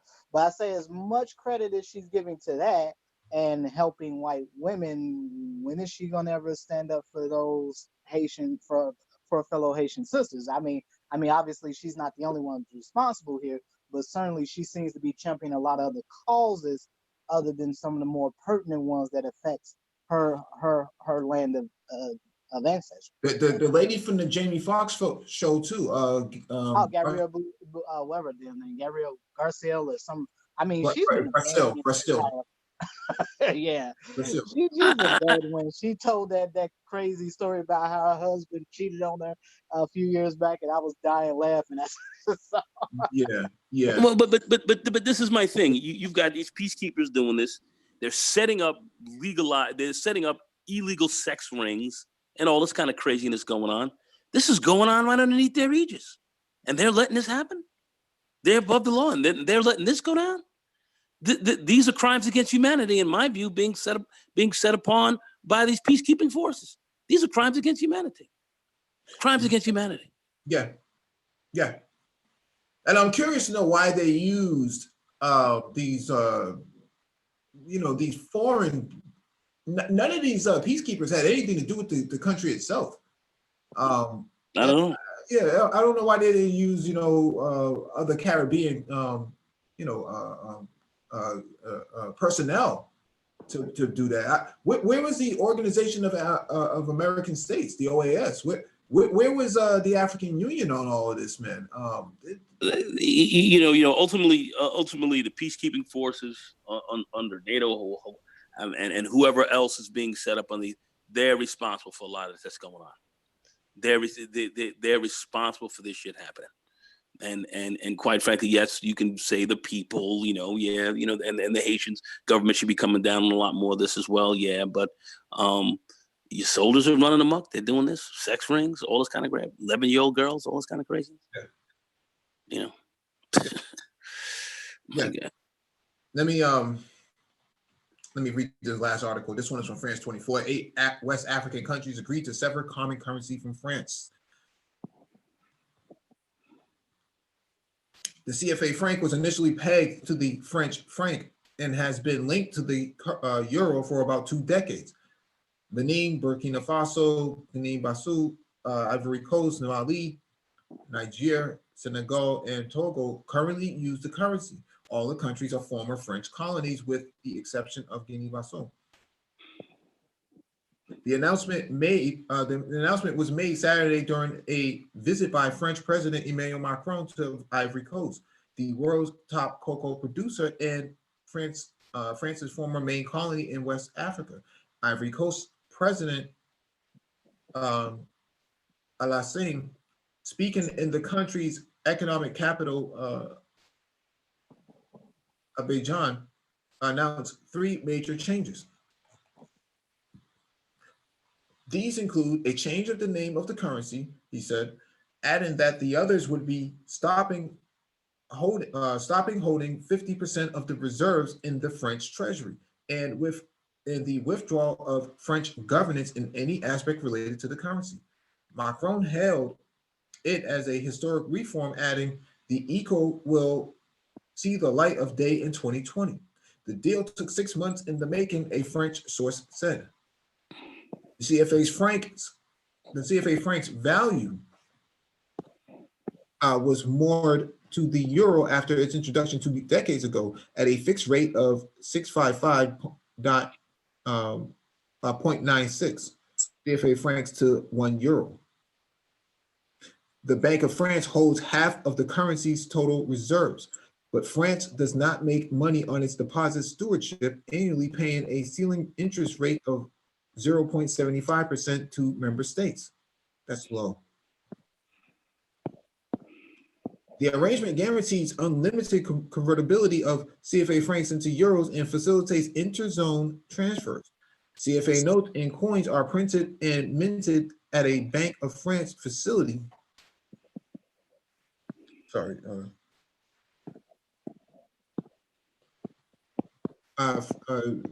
Convertibility of the CFA francs into euros and facilitates interzone transfers.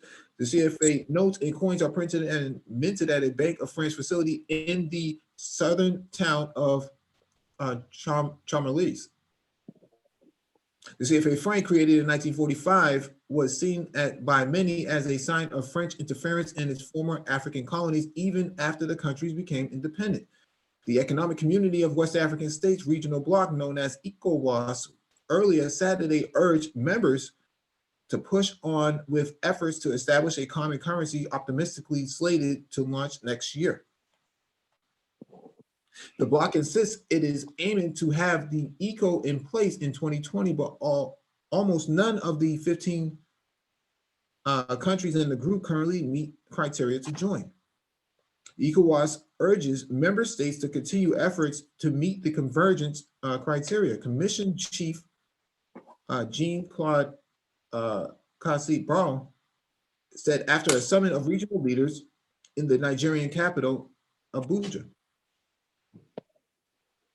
The key demands for the entry are to have a deficit of less than 3% of gross domestic product, inflation of 10% or under, and debts worth less than 70% of GDP. Economists say they understand the thinking behind the currency plan, but believe it is unrealistic and could even be dangerous for regions' economies, which are dominated by one single country, Nigeria, which accounts for 2/3 of the region's economic output. Nigeria's finance minister, Zainab Ahmed, told AFP, "There's still more work that we need to do individually to meet the convergence criteria." ECOWAS was set up in 1975 and comprises Benin, Burkina Faso, Cape Verde, Gambia, Ghana, Guinea-Bissau, Ivory Coast, Liberia, Mali, Nigeria, Senegal, Sierra Leone, and Togo, representing a total population of around 385 million. 8 of them currently use the CFA franc, more to the single European currency, and gathered in an organization called the West African Monetary Union, or WAMU. But the 7 other ECOWAS countries have their own currencies, none of them freely convertible.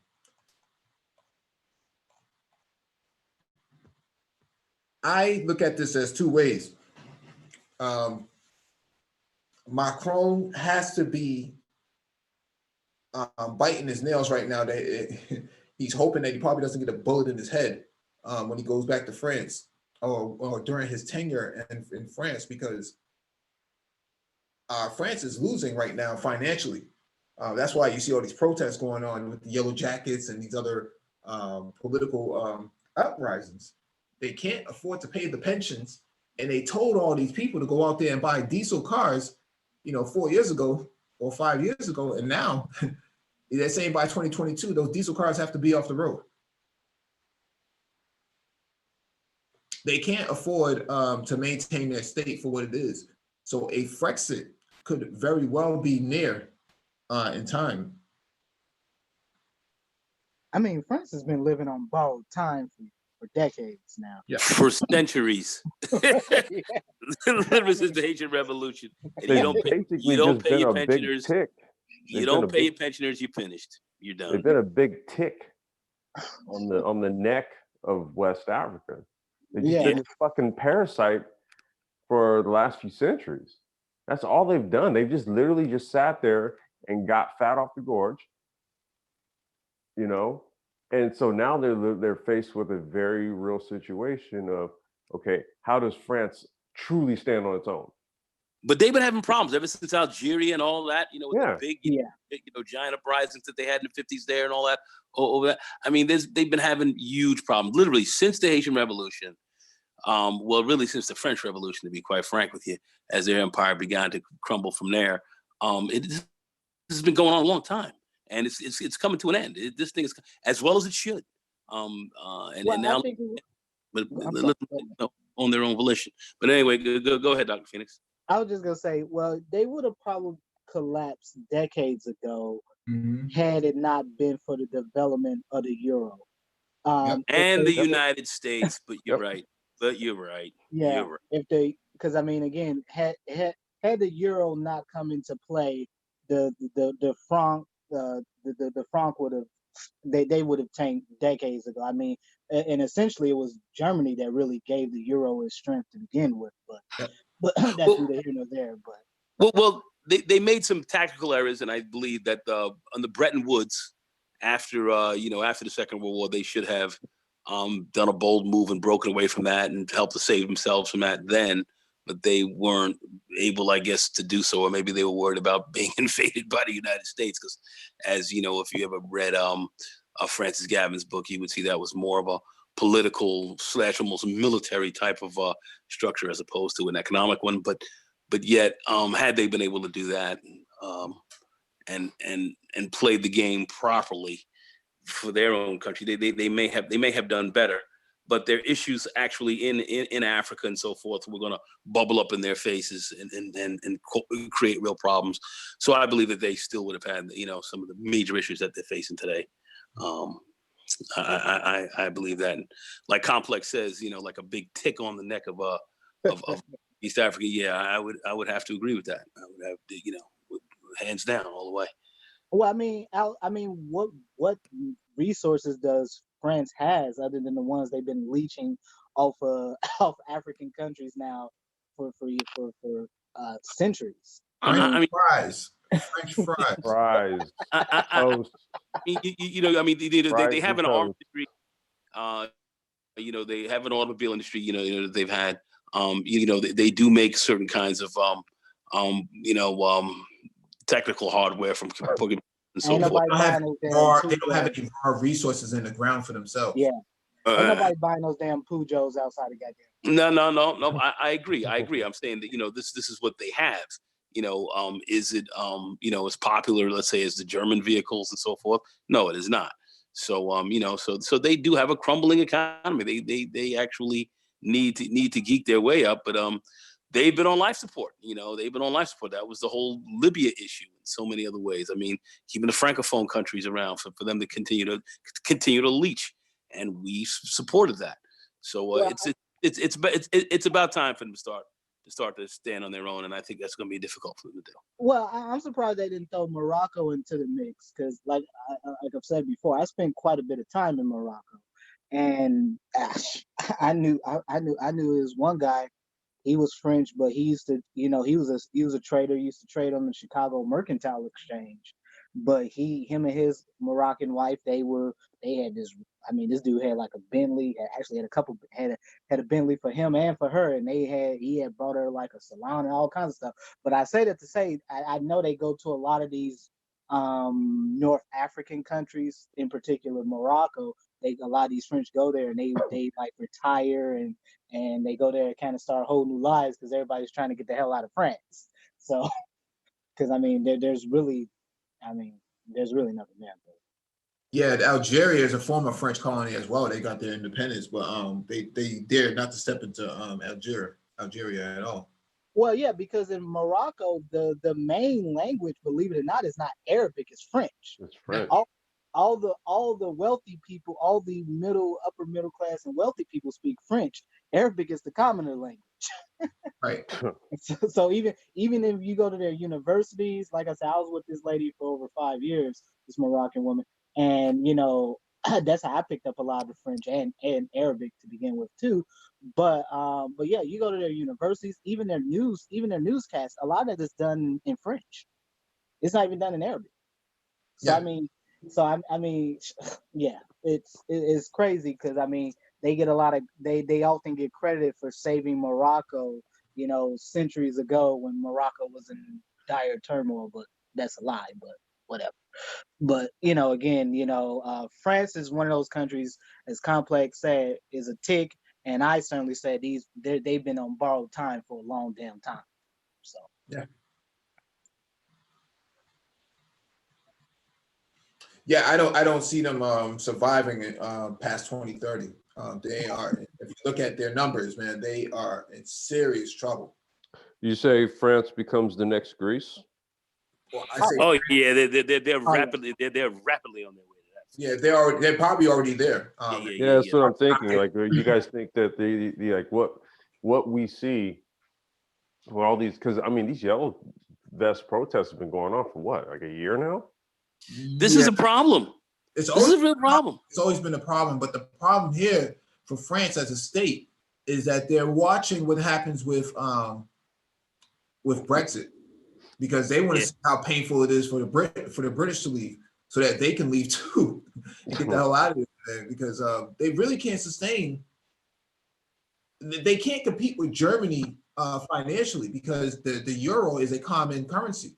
Well, and the French global export market is nothing that it is with Germany. Germans, they have way more shit that they export out.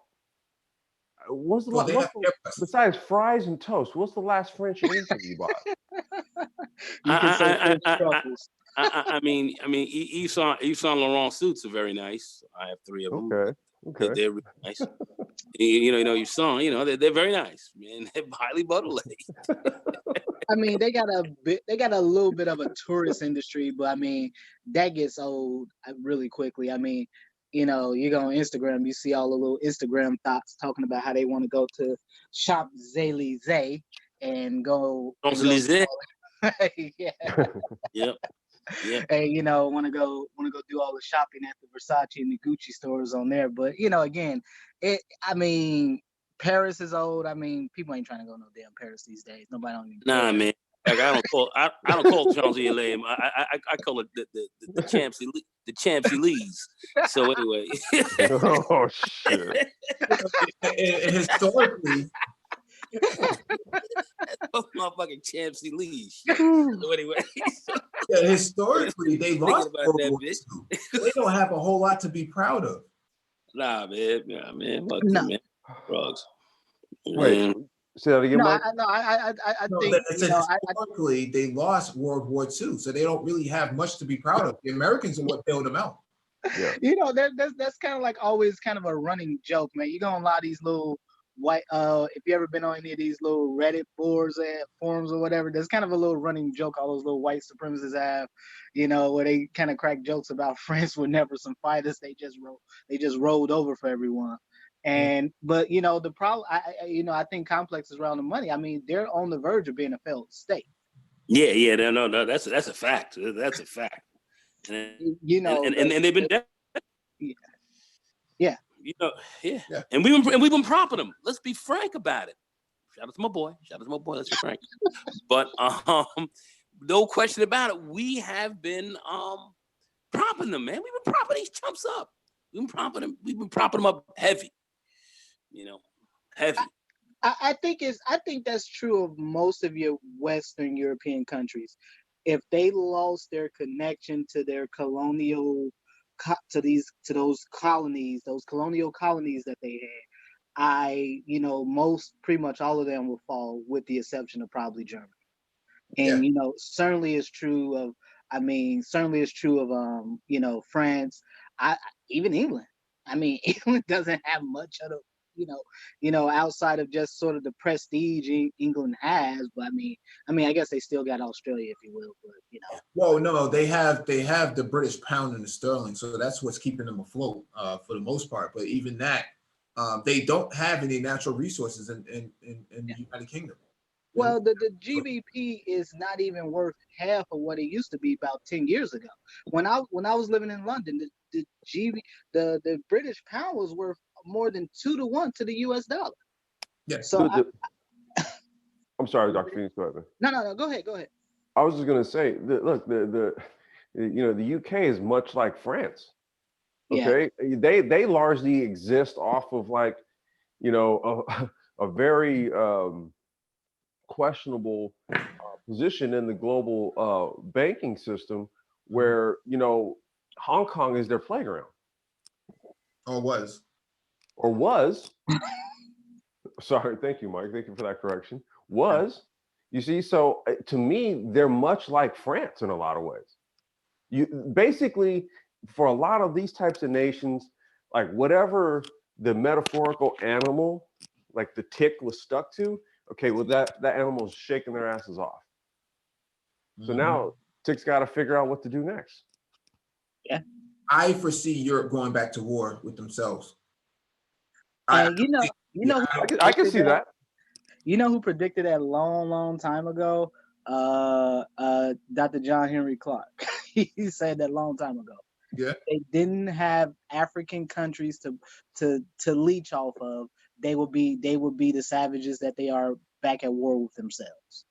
They have no reason. They have no reason to fight each other if they're existing off of other nations. The euro is of no benefit to non-German countries. Basically. Pretty much. Poland does not benefit from the euro at all. Portugal and Greece do not benefit. The pigs nations, and that's a great name from freaking pigs. Portugal, Italy, the what? Greece, the pigs nations, the pigs. Yeah. Pigs. Well, God damn. well, pigs.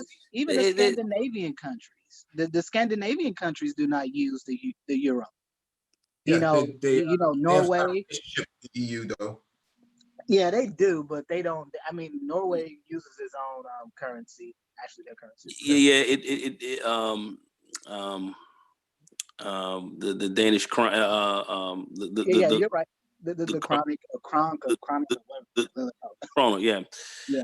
But you have to look. You know, they're using it, but I mean, Iceland and those countries. I mean, you know, we ended up having to pull them out. I mean, those countries went zero bid on their dollar. I mean, they lost their ass in the crash, literally.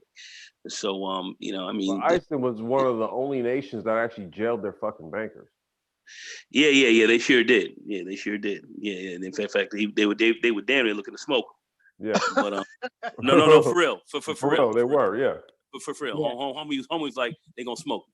You know, you don't need to come here and get me. They getting ready to take my ass out of here. So, you know, for real. I mean, you know, because folks, they lost everything. You know, and the country went belly up. They went zero bid, man. The dollar was worth nothing. So this guy was getting ready to get taken out. So at the end of the day, you know, it's kind of, you know, we're covering a lot of asses.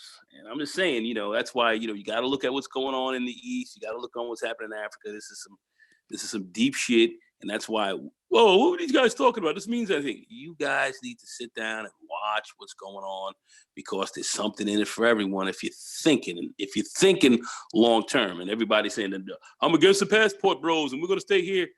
Some of the dumbest motherfuckers I've ever seen. These guys are just short-sighted. No, can't see their nose in front of them. You've got to be thinking globally out here today. You have to be. That's where the game is going to be played. And it's going to relate and reverberate here. People got to be thinking. We got a bunch of non-thinkers out there shooting their mouths off like a bunch of cackling dogs. It's getting to be obscene. And this just got to come to an end. And we going to end some of this shit. Yeah, I think folks got to start thinking. Yeah, I think Macron wants to establish that EU army to protect itself, you know, from its own calamities, man. They have a lot of assets around the world that they need to go out and go get, man. And the EU army is the only real way to actually enact that sort of stuff, man. I don't think that they can use NATO for that very reason. And so they need another military to actually justify their own interests, because NATO's not going to look out for France's interests. You know, what's funny is that NATO didn't come to the rescue of the British during the Argentine Falkland Wars. Falkland Wars, yeah. They left them high and dry. The Americans looked and said, you know, I'm sorry, but we're away from the phone right now. Yeah. They sure did. They sure did. And let them boys fight that one on their own. And that was almost lost. Yeah. The fact the lie was busy. The lie was busy. Yeah. I'm sorry, but please call again. So kids got the dial tone. Yeah, no, they call it like, All they circuits are busy. busy. Yeah, put another quarter in. But they almost lost that war. Yeah, they did. Really almost lost it. Hey, listen. When the Sheffield got hit by the Exocet, and that wasn't supposed to happen, they sunk that bad boy. England was looking at they were looking very bad at that stage. Things could and had the Argentine had they been able to really field a legitimate army on the ground there, they would have won that. Yeah. Had they been able but they're corrupt and screwed up, so they weren't able to do that. But had they had that together, they could have won that easily. In fact, yeah, one too many bad turns. Yeah. Bad turns, man. They well, a lot of people don't realize that it was Israel that was actually helping Argentina knock these guys off, man. The Zionists wanted to knock the British right out the gate, man. Really deflate them. You got to give Israel credit. I know everybody hates Israel, but you got to give them credit, boy. They are masters at playing both sides of the field. Oh yeah, they are some no. They're some sneaky bastards. These dudes are sneaky, man. They play both sides of it. They some sneaky bastards. I'm going to tell you right now, man. I mean, that's just a smart strategy. I mean, whether it's in investing or geopolitical positioning or anything like that. It's like if you want to maximize your probability for success, then you have to have a plan to enable that on both sides, so that you have more of a probability to get your outcomes. They've been playing both sides, and they get real slick. They've gotten slick with the United States. I keep talking about the USS Liberty. Yeah. Okay. Break it down. All right, I'll leave that alone. They did it to Obama. Was it? I think I was reading an article a few weeks ago about Netanyahu was being brought up on charges or whatever.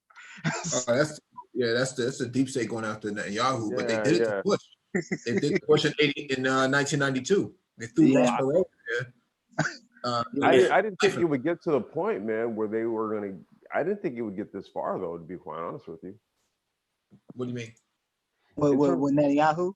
Yeah, I didn't think it was good. I didn't think it would get this far with all that stuff with him. No, because he's trying to make himself he's trying to give himself unlimited tenure inside. Yeah. He's trying to be right. He's trying to president be, for life. He's trying to be president for life. Well, yeah, he's basically he's trying to be president for life, and they're trying to cut down and knock out some of the power in the Likud party. There's some other players that are coming up that they're trying to get. This is a political game. They got to get Nettie out of the way. He's basically, for all practical purposes, finished. But he's also a cagey snake-like dude. He's a cagey cat. But I think he's gone one bridge too far. And I think he and the current iteration of the Likud party are done. That's what I'm seeing from right now on. But yeah, the French. I saw Macron try to fly to Canada, man. I don't think he remembers that. The French part of Canada, French-speaking area of Canada, doesn't have anything to do with France in that regard, man. There's nothing that they can do for you up north. You're reaching out for like this sort of global help, man. And the only thing the French could do if they link up with Canada is be a major importer exporter in the cannabis game. That's one thing that could probably. Huh? Say that one more time. I said if France was going to Canada, and if they were going to Canada to be a strategic partner in the global hemp and cannabis industries, okay, I can kind of see something there. Nah, I mean they got a better chance at exporting Canada dry to fucking France. If anything else, man. Oh shit.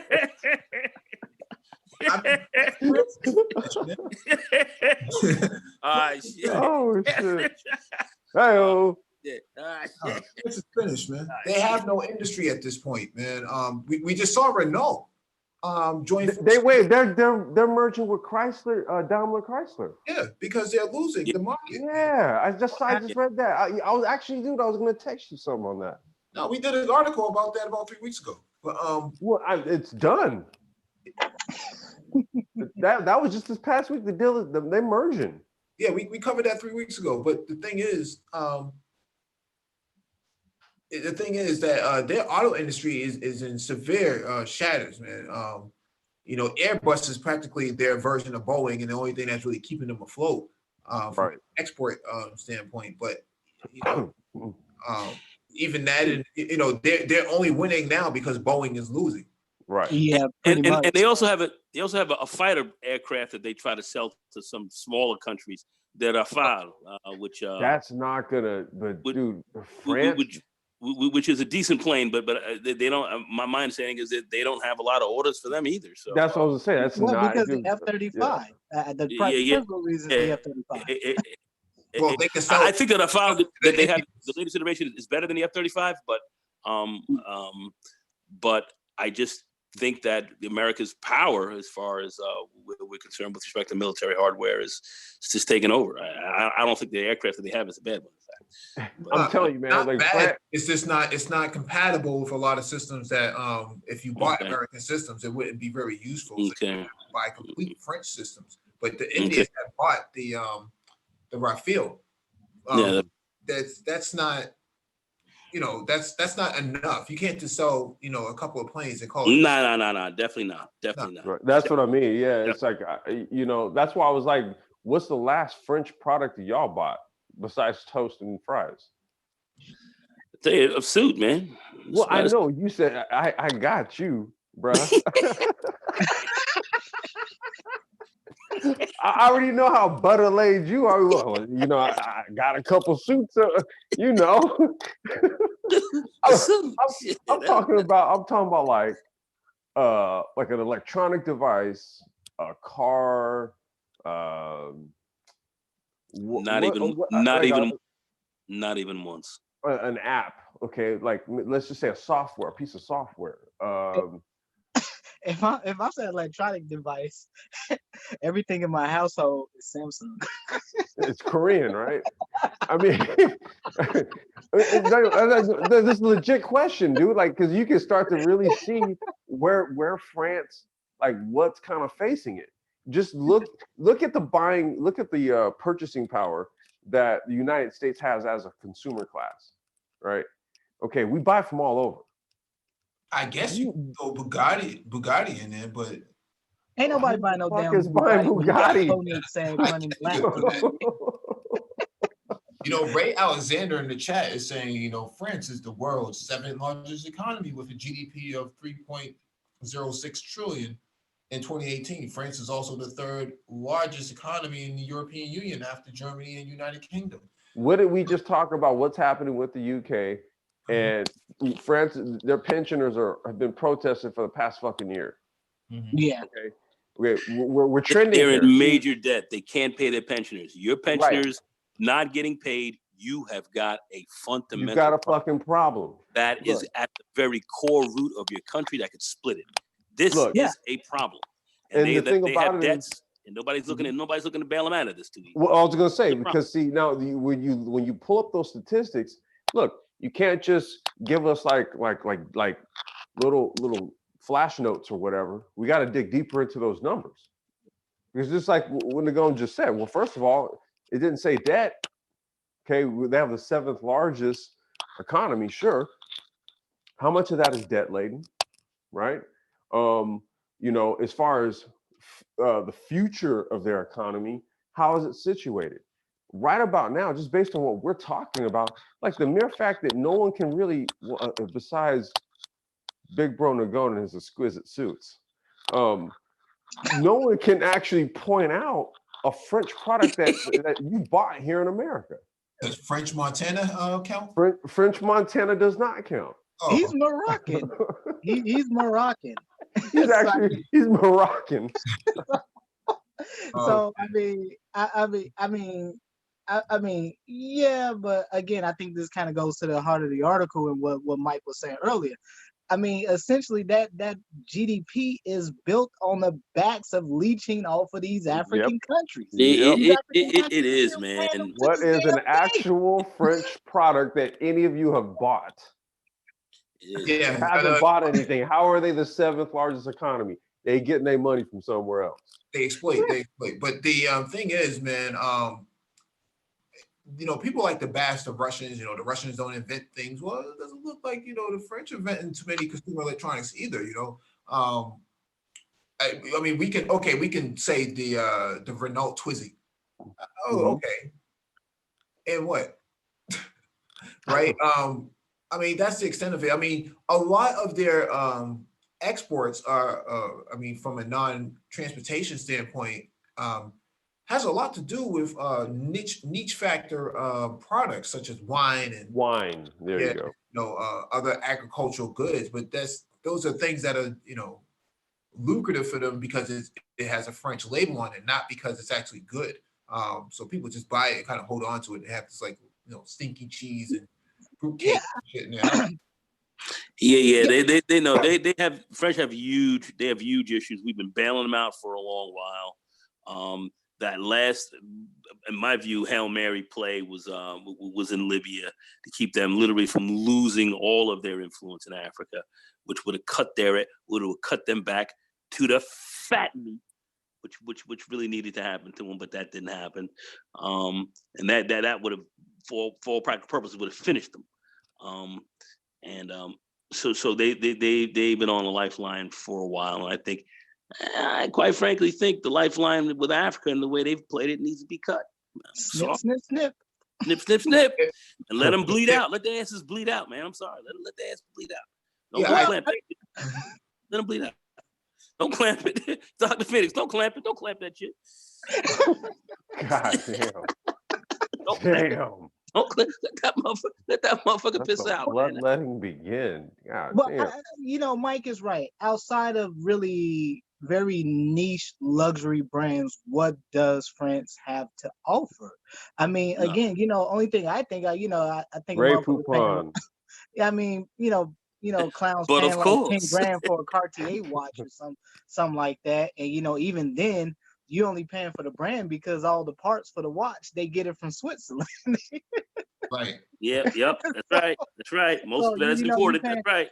You go pay like $100,000 for a Tourbillon watch, and in China they make Tourbillon watches for like a fraction. They got fucking 20th of the prices. Yeah, I mean, if they do, because someone's asking about Brexit in the chat. My thing is that France in Brexit, it could be cataclysmic for them because they're such a they're so geographically centered within Europe that if there is a run on the banks, if there's a bank run in France, that's gonna be ugly. You're gonna see. I'm telling you could be looking at the final conclusion of the freaking ugly. French Revolution, man. That could be the final chapter in the revolution, baby, because that's what you're talking. Or as they would say, the denouement. You may see them run. You may see them run to Beijing and ask for help. And at that point, they would no longer be a superpower. You start running on the bank. They'd be a client state at that point. You're done. Exactly.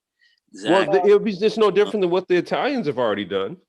You're done.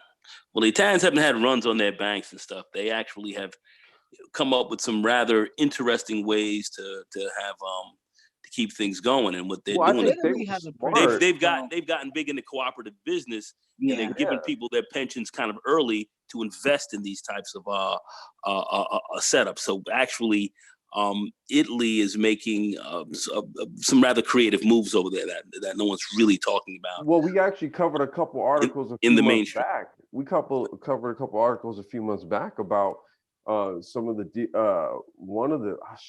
some trade deal that they tentatively signed with China.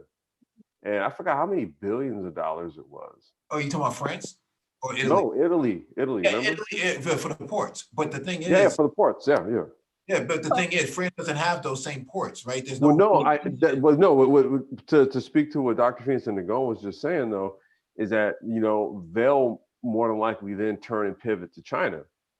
And I was like, yeah, they'll become a client state at that point. I said, but, they kind of maybe should have looked at what Italy was doing. And Italy on the low was just like, yo, let's do business. And Italy was smart because Italy is right in the middle of the Mediterranean, so they're along major shipping routes. Yeah.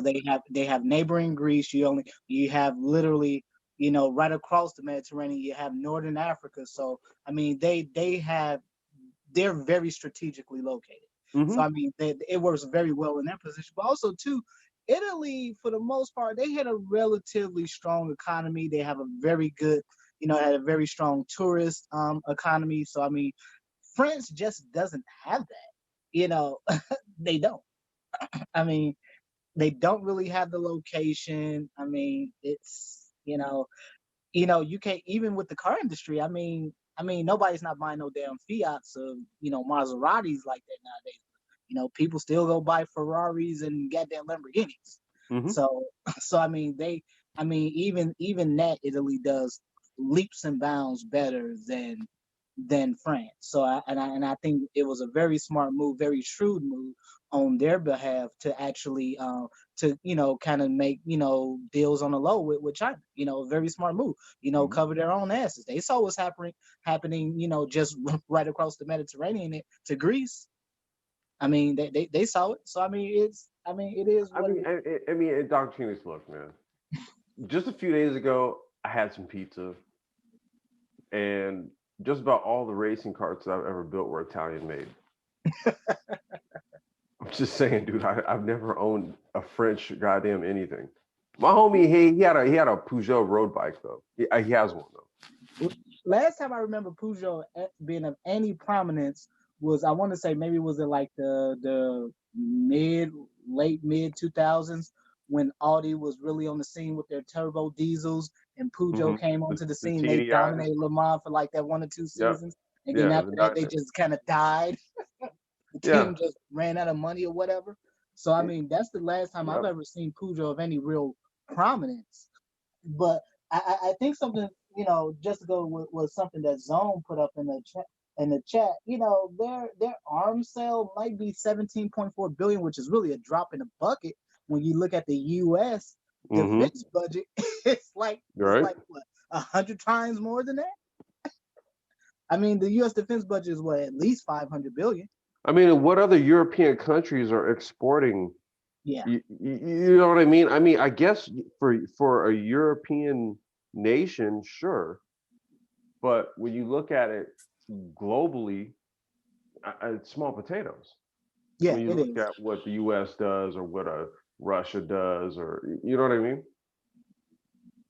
Yeah, no, I completely agree. I mean, again, Russia can still ink deals with a lot of these developing countries, places like in the Middle East with Iran. I mean, you guys have been covering this for months now, talking about the influence that Russia has been able to exert within the Middle East. So I mean, again, they're inking deals, arms deals with various countries throughout, the Arabian world, the Arabian Peninsula, even in places in Africa, and to an extent, even somewhat in China. But they have something to fall back on. Nobody is not buying or can think of an actual French product they bought in the last 10 minutes or the last year, let alone. Wait, Nagon now. Wait, hold on, because Nagon got some fly suits.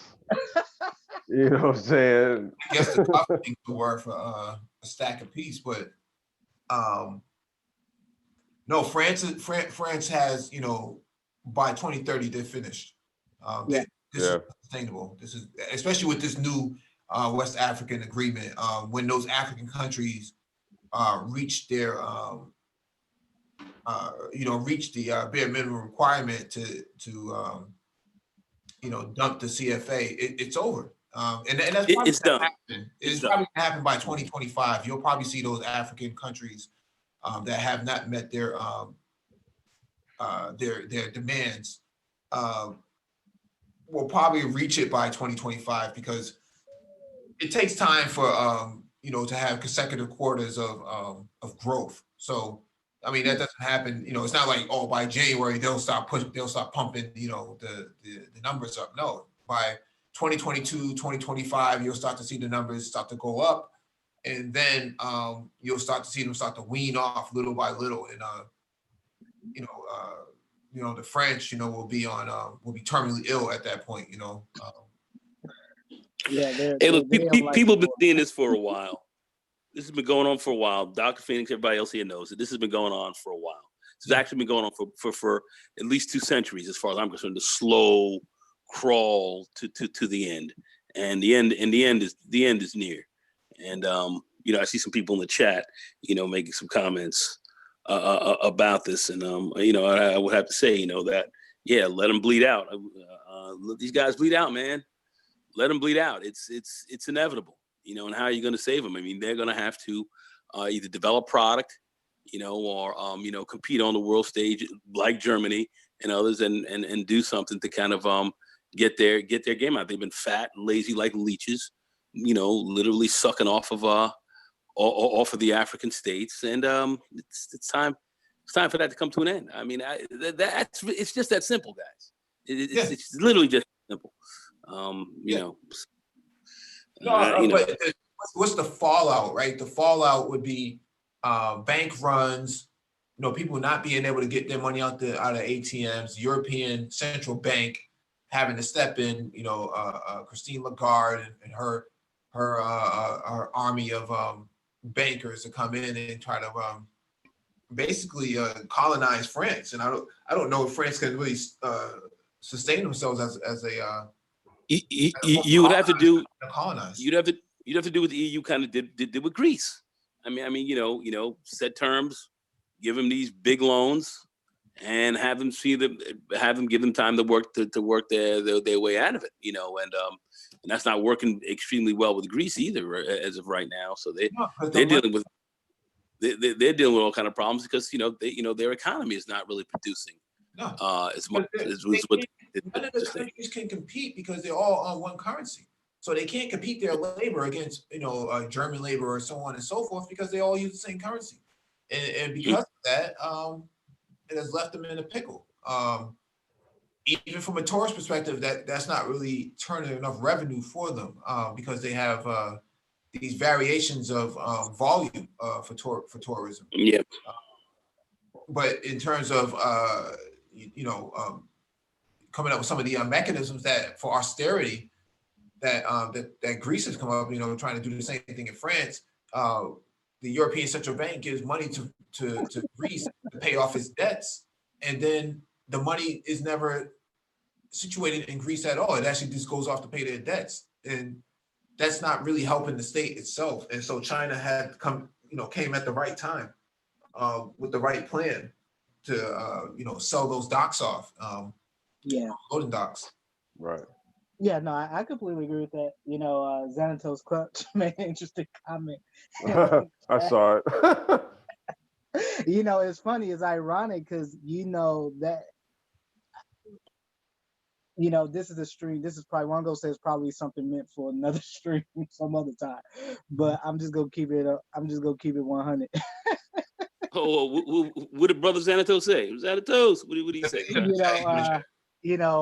French women had always been up for grabs. I'm just gonna keep it at that. Yeah, they really have. But anyway, keep it at moving right along. Just go look at Brothers in World War II. That's all I'm gonna say. BBC. Yeah, brothers had their fill of them. Done a number of documentaries talking about all those French-speaking babies fathered by Black GIs in World War II. And I believe one as well. Yeah, that's an absolute fact. And the Gray Boys were tight. They were tight. And yeah, tight. So I would just say, yeah, French women always been up for grabs. Yeah. They and the French women would say we have no racism. This ain't how we roll. And they certainly stuck. they certainly showed that they were true to their word. Anyway. They were true. I got nothing on this one. I'm telling you from my personal experiences. No, I remember reading that in J.E. Rogers' book, Sex and Race. I remember I was a kid reading that. And I remember reading that. I was like, oh, that's Butler. I'm going to France. But anyway, let me stop. I thought that was kind of wild back in the day. Yeah, but brothers in and in. there was a lot of truth to that. No, it was just a whole different game. They were on some next shit back then, but different game. Yeah, no, but all seriousness, I think I'm glad. I am glad to see West African countries. I hope some of the Central African countries will also jump on board too. So Cameroon, places like that, jump on board with getting France out of their damn back pockets. Well, they're coming up with a dinar, a golden African currency right now. So they're kind of picking up where Gaddafi had left off. Yep. So that's already in play. So we'll see what happens in the next 10 years when that all goes into play. Because right now they just now signed the trade agreements, for United States of Africa. So and that's why I think Gaddafi's boy is going to win in Libya. But anyway, USA. They don't like you over there, though. USA. No, they don't like you, though. No, they don't like you over there, though. They don't like you. They don't like you over there, though. They don't like you. They don't like you. They don't like you. That's true. They don't like me, but I don't know about how they feel about you, though. Yeah. But I'm out, though. I'm out, though. I'm out, though. No, man, but everything is the Europeans on their last legs. They are wobbling right now. Italy's talking to Poland. They're like, we don't need to be inside the European Union. Let's get the hell out of here. Poland, it may very well pull out in a few years themselves if they don't comply with a lot of the institutional amendments that they have. Because they have their own internal constitution, and the European Union contradicts that constitution. So therefore, they really don't have a place in there. Ukraine is not something that the Europeans want to take on right now. There's just a lot of dead carcasses, man. I mean, European Union is turning into a bunch of vultures, man, just picking on whatever's left on the meat and bone on the bones of some of these dead cities. This was predicted. This wasn't actually hard to see. But this is what's going down now. That's why, brothers, as we get into this tech game, as we really get more into this fourth industrial revolution, as we really look towards the future, getting our careers and stuff together out here, you young cats are going to have to consider not just doing business here in the States, but the world is going to certainly be a whole lot more open to you. It's open to you extremely. Right now, Obama kicked through the door. Even though most of y'all landlocked Joes here don't understand that, but those who have been overseas understand this. And Africa is waiting to do business with you. Even though you got folks over here who have live streams with over 2,500 people in there saying they don't like you, and all this kind of stuff, who are giving up horrible information. The doors are open to us getting involved and doing business. And we have to start thinking this way. We have to begin to prepare our minds for this. Yeah, it's wide open. My personal thoughts on no. My personal thought on it is that brothers really need to apply the concept of manifest destiny to your lives. Yes, sir. Yep.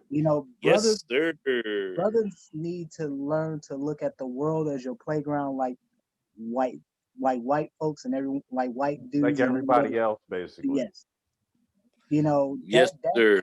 It should be not just your right, but it should be your damn biological imperative to get out here in the world, to go see the world, to go see what other people live like, to go do business with other people, if you have the ability to do that.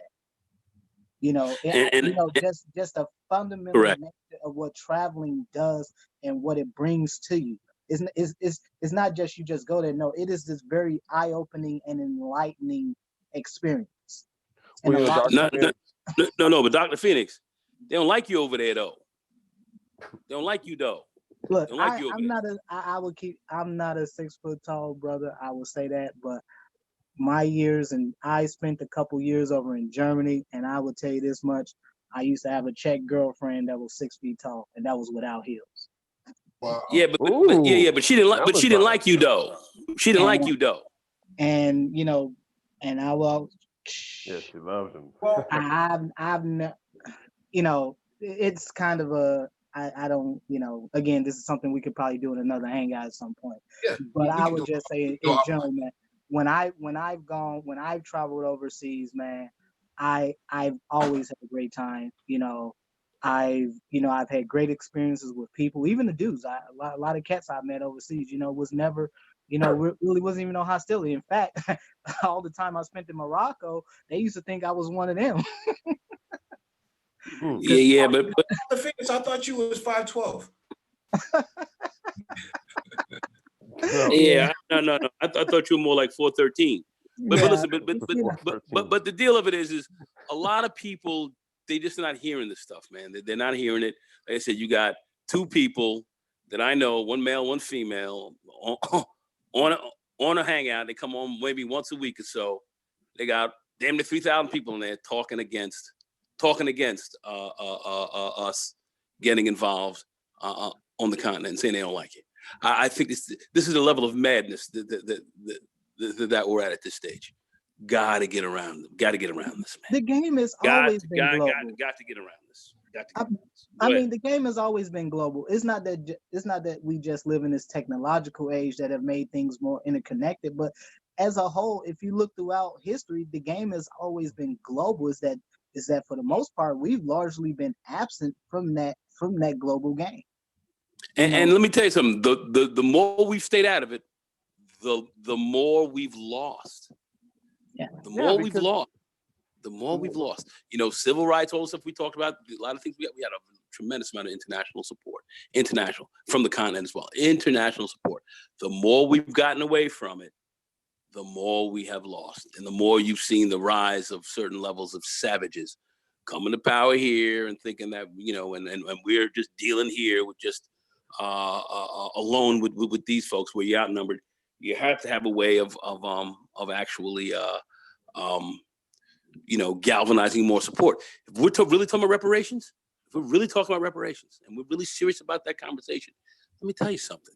You're not going to really get it until you have a tremendous amount of African support and African nations supporting you. You're not going to get that. There's a reason for that. But I know most people don't make that connection. I know they can't understand this. But yet they're sitting up here with 2,500 people in a hangout talking about, they don't like you over there, and I want my reparations here. Fundamentally flawed thinking. Go through the Black Brain Trust catalog of live streams, and your ass will quickly understand it. No. I mean, just horrific thing. Negroes understand. I think Negroes understand. This was kind of what I was getting at last night. Negroes understand. People understand what the condition of Black people are. The very article, the first article I think Mike was reading earlier about what Mitch McConnell said about the Civil War. The Civil War wasn't fought over no damn slavery. That's a damn lie. This whole. Well, yeah. I mean, slavery was. I mean, they talk about state rights. Undercurrent, but it wasn't the principal animus behind it. And what I'm saying is that folks understand what's going on with Black folks here in this country. Everyone understands. All my travels, every place I've ever gone, people understand it because people have found they knew the story. Because again, in other places outside, once you go outside the U.S., you find that their media is actually real media. They actually do their damn job. So when people are informed, they are informed on stuff, not just do some silly crap they see on VH1. They actually have a media and a journal and journalists actually do their job. And so, for us as Black men, the idea that, you're sitting here listening to people that they themselves have no means of leaving the country or have ever left the country.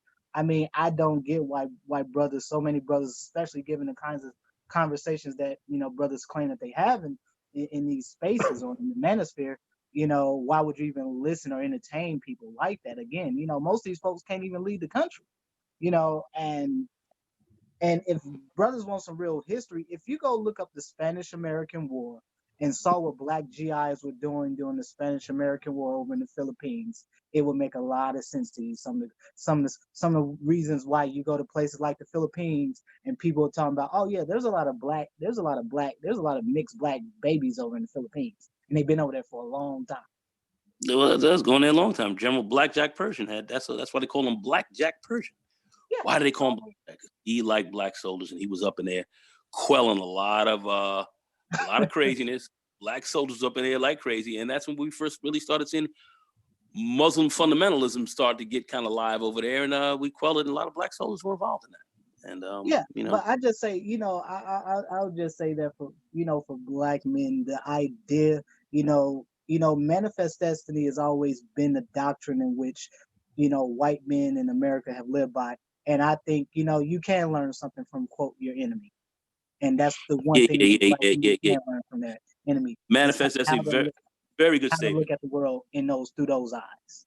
Yeah. Very good statement. I must agree with that. And and we need to start practicing that. Just some of the rhetoric. I'm not talking about the crazy, some of the dumb shit I hear coming out. Man, I'm not talking about that. So some of that idiocy. I'm not talking about that. I'm talking about here, folks, with certain levels of bona fides talking crazy, who should know better. Who should know better.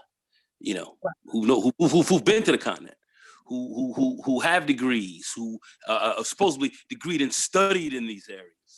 And are making these types of comments, very, very, very difficult to hear this, and they need to be blasted for saying such comments. They need to be blasted. Well, I think there has to just be, I think I would say ADOS based counter agenda, or I guess you could say an international based variant, right, to kind of push against a narrative that, in my view, speaking to the individuals that you're talking about there, Nagon, it's the agenda that they espouse is very short-sighted. It's nonsensical. It doesn't take the long view at all, and because of that, it's very nonsensical. Like it doesn't. It's nonsensical. Yeah. Let's go to Ejisa. Got his hand up. Oh, okay. My bad. Good. Hey guys, sorry. I just wanted to get in real quick.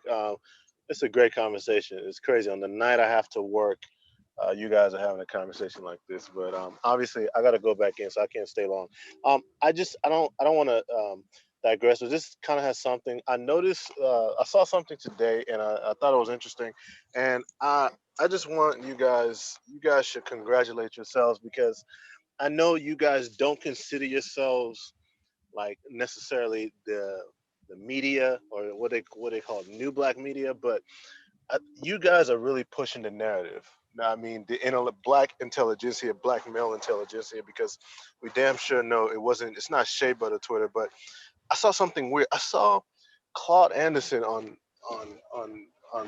national radio or I saw him on the Breakfast Club. And I'm saying, and it's I know it didn't necessarily start with you guys, but the fact that we've been pushing this, and now they're starting to listen to us. These are black males doing this, so you guys should congratulate yourselves, because, and I know you got to be careful when they start try to co-opting, but that just shows that, hey, black males are pushing the narrative, and I think very soon, I mean, we should start looking into getting our own media. I mean, I real quick, I've been buying just over the last year or so, been buying a lot of podcast equipment and camcorders, because I really think this is something. I mean, I don't want to be in front of a mic or a camera, but I really think this is something that I think we got something here. I really do, because somebody's listening. People are listening, So that's all I want to say. But I got to get off of here. I got to get back into the. No, thanks, bro. I mean, I appreciate that. You guys should really congratulate yourselves, because y'all are doing a yeoman's job. I mean, and the other people, and I'm not talking about just everybody in the manosphere, but the intelligentsia, and it is black males pushing this. It's not shea butter Twitter. It's not the feminists. it's black males that really are pushing. It was black males that are calling for, finance more, um, um, financial topics to be a part of the zeitgeist, more, pertinent issues, not just the lowbrow entertainment stuff. And I mean, it culminated into, Claude Anderson being on the. So somebody's listening, and I think they have to, because they know that. I mean, they're really losing the people, and I think we're gaining a lot of real estate in this. So anyway, I No, gotta get off. But no. Hey, thank you for coming on, brother. Yeah, that's what's up, man. Indeed, Yeah. indeed. Thanks, man. Good to hear Yeah, that. no. He actually brings up a couple good points because it actually reminded me. So, because I did watch that interview he did earlier today. I was just gonna ask, like, what happened? What happened with this interview? Well, he was on the Breakfast Club and they interviewed. Now, this is the first time Dr. Claude Anderson, to my knowledge, has ever been on the Breakfast Club. And actually, the reason I knew about it because it had popped up on my Twitter, and I listened to it, and he says a lot of things that he always says, but he kind of went into more detail because I'm just gonna keep this real. The Breakfast Club are kind of slow. They're yeah, but they're listening. They're listening now. yeah, yeah, they're listening. They're listening because they're a part of the Democratic Party now. Yeah, exactly. They are a mouthpiece for the Democratic Party. Yeah, That's why they had Kamala Harris and Hillary Clinton up there and Cory Booker, and But we're encroaching into their spaces. We're encroaching into their spaces. Well, keep in mind, they're the most popular talk show in the country. I mean, 25, 30 million listeners. Well, yeah, I mean, because keep in mind, was it what's his name announced his retirement about a week ago? Tom Joyner. He's leaving talk. He's leaving talk radio because he's lost a considerable amount of his listeners over the last few years, and so he's finally retiring from radio. I think he announced that about a week or so ago. But I say that to say because Mike is right on the money. The folks at the Breakfast Club, these are the same folks that have been telling you for Charlemagne's been telling people for months now he supports Kamala Harris, and she's and everything she does. Meanwhile, everybody's been putting up all these receipts of how she's one, she's not who she claims she is, and two, her policies have been extremely harmful to Black people, and it's not just Black men, but Black women as well. And so, the problem that I have is that now, we're talking about Dr. Colonizer. This man is like 80 years old. And now, after all these years, because I know they've known about him, because they just had Umar Johnson on there a few weeks ago. And so I know they knew about Umar Johnson. I know they've known about this brother for years. Oh, of course. Well, what was Claude Anderson up there talking about? I'm sorry, Mike, go ahead. No, he was basically talking about a lot of stuff he talks about, his plan, how, he kind of gave a rundown of how Black people are in the current position that they're in now, how this has been engineered to be that way. And he talked about how the 14th, the 13th, 14th, 15th Amendment is actually considered a separate what I forget what he called it, but anyhow, if you listen to it, you hear it all. But again, he went into detail about how Black people can get out of their current predicament, but also too how we got into the current predicament, and how essentially how the way Black people shouldn't be voting for these Democrats, shouldn't be voting for politicians that don't speak to your power and to your needs, which obviously I would imagine brothers in the chat and on the panel agree with that as well. And so it was a very good interview. I've been following Dr. Claude Anderson for years, so everything he said I've always I've heard him say before. But I think the thing is now that he's on a mainstream radio talk show. Yeah, the thing is, Dr. Claude said he wasn't going to do any more interviews. He thought he was done. He was tired of talking and stuff like that. So I think they paid him a pretty handsome sum to come up there and they doing because he's connected with Boyce Watkins. So so it's not 6 degrees of separation. Those all of that comes into play, but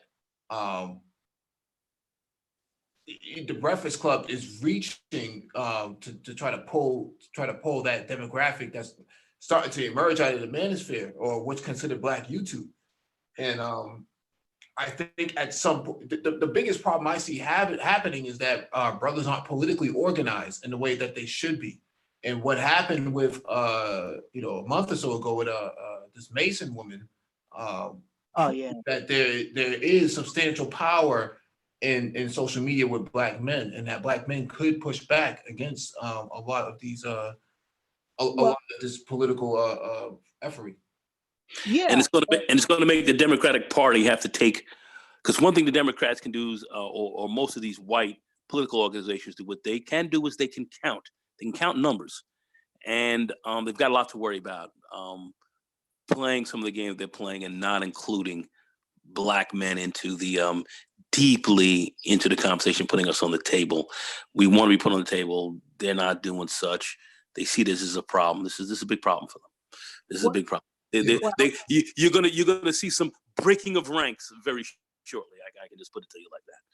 And Cory Booker already just started to bring it up at first. Yeah. But anyway, go ahead, Dr. Phoenix. No, I was gonna say both your comments actually reminded me of something I was listening to a couple weeks ago. So Tariq did a stream about a couple weeks ago where he talked about a new initiative that the Democrats are going to be rolling out. I'm sure King Sigma's probably going to talk about it at some point. They're rolling out in 2020 called a Chop It Up tour. And you guys can probably listen to his thoughts on what they were saying in regards to that. But they're rolling out this new initiative, but specifically they put out something called, they named it Chop It Up, and they're going specifically to Black men. And yeah. I'm sorry. Shit. I'm sorry. Yeah. Chop I up. think the name is kind of insulting, but Well, wait, real quick. I don't even mean to stop you. Just hold it, because I saw something recently that was equally that was equally perplexing. So apparently, Fox they have a little spinoff sort of network now called Fox Soul. If you guys think I'm bullshitting, look it up. There's a fucking YouTube channel called Fox Soul. Continue, Dr. Phoenix. Yeah. Well, no, I just bring that up because the comment that Mike and Nagone just made me remember that, because I was listening to part of that stream and his comments on it. And, personally, he thought the name was a bit insulting. I kind of agree with that. But also the other ideal about is that, he was saying that, they're responding to the new Black media. No, they're responding to Black men specifically, because I've seen some other articles over the past few weeks where you have a lot of these Black females in academia coming out talking about SYSBM. They're talking about all these conversations that Black men are specifically having, not those in the quote, the pro-Black, Black empowerment movement, but specifically what folks that are in the quote manosphere are talking about. They are responding directly to them. And again, even the issue with the April Mason character, which I still don't know who she is, but I've heard some streams on her. Again, her comments were directed specifically at brothers in this arena.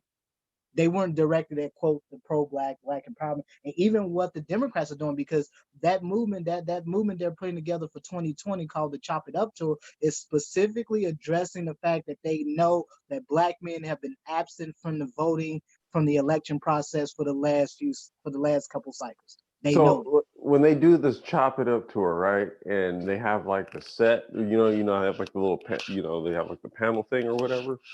Usually it's in some sort of auditorium or something. Are they gonna have barber chairs in it? Well, from what I understand, that's all the above included. They're talking about going to barbershops. They're going to make. I was totally being fucking facetious. You know that, right? I know you were, but I mean it's true. They're planning to do all of that. From what I understand, from what I read, a Chop It Up tour. Yes. The Chop It Up tour. Wait, now that they plan to go to barbershops with it, it gives it all a whole new dimension. Yeah. That's their version, like, taking the manosphere on the road. Could you imagine some of these jokers out there? Oh. But anyway, yeah. No, no, I bring that up because I want to say, because to a Jesus point is that, yeah, I don't think I think the manosphere, or I personally don't consider myself that, because just my personal opinion. I'm not speaking for everybody else, but my personal opinion, a lot of cats, they call themselves manosphere, black man first. In reality, they really not. I would Oh say no. They in fact they don't they're speak against to it. it. In the principle and the moment brothers start talking about global lifestyles, global business, just being worldly in general, the knives come out. They're against you. They've been trained. Remember, you have to understand, as slaves, you were trained to go against Yeah. your other And brother, because quite frankly, if you work together and got live like that, you could shake up and turn over some apple carts. So that's not supposed to happen. So these guys are playing the classical role that they have actually been trained to play. You got to look at this thing for what it is. You got to look at it for what it is. Harsh. And, you put a cleansing light on it, you look at it and it'll look horrible to you, but at the end of the day, you got to keep the light on because it'll die off. Wow. yeah, But I think, this is what you're looking at. Yeah, that's what you're looking at. Anyway, go ahead. yeah, I was gonna say, yeah, it goes into something that King Sigmund had been talking about for a while too, which is that it is very clear, at least from what part of that stream that Tariq did that I listened to, but just also some of the stuff I've been reading, where it's very clear the Democrats know that black men have, as a group, have checked out. They know that they're getting at that dangerous tipping point where if you get a certain percentage of black males to check out of the Democratic voting process, they're done. It doesn't matter if you get 90 or 95% of black female vote. It doesn't matter. You still need a certain percentage of the black male vote to be viable. They know that. I mean, they're looking at it. That's why they're trying to play it back. They got to. But see, what they don't want to do is they don't want to upset the black women by talking about we've got to include the black men in this thing here. You've got to look at a lot of what's going on. That's why I'm saying, folks, you got to look at things closely and see what's happening out here and watch how people are moving. Because remember, 2.8 million of us did not vote in that last election. And a lot of brothers were not supporting Hillary because of, you black men are super predators and all of that. That was huge. So we did not support her. We should not have, and the right thing was done. Now they got to bring these brothers back into the mix, and they're saying, well, the black women are our shields. No, I don't think so. So now they got to come back and change the rhetoric, because that's what the Democratic Party's been running on for so long. Now they got to start changing up their rhetoric a little bit. This is a tough game. I don't think they're going to be sophisticated enough to play this thing right, because I quite frankly think the heads of the DNC are a bunch of idiots. But at the end of the day, let's see what happens. Well, I think part of what's happening here is that they know that there's a very large contingency of black males who, they aren't, clearly they're not stupid. You're not running the little jailhouse street corner scholarship on them. You're not going to do that. So they know that these group of black men are asking for some real tangibles. You talked about everything you go do for black women all this time. What exactly are you going to do for us? And again, obviously there's always going to be crickets in that regard, because again, this whole system is predicated on making sure that black men stay at the bottom.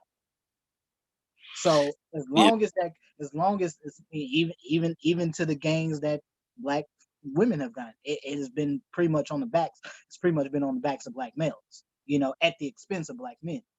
And so again, they are very well aware of that, and that seems to be what I've gathered in some of the stuff I read over the last few weeks, but just in general, listen to some other streams, and it's very clear that they're very much responding to that, and they're not responding necessarily to the whole ADOS type stuff.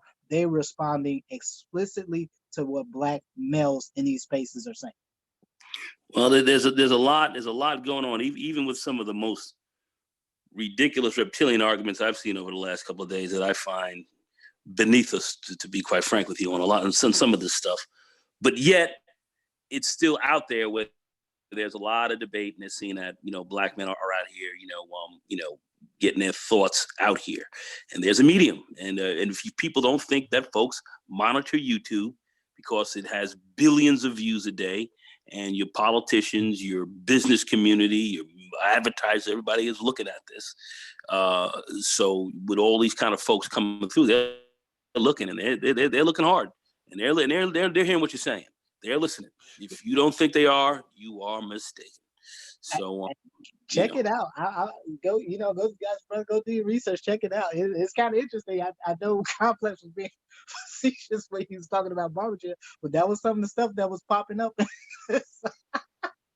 It's funny, about freestyle battles, ciphers, and breakdancing, and cardboard boxes. DJs. Probably bring out Funkmaster Flex or something. It's really disrespectful to black men to think that you can put us all into a box. Yeah, no, it's hella condescending. Yeah.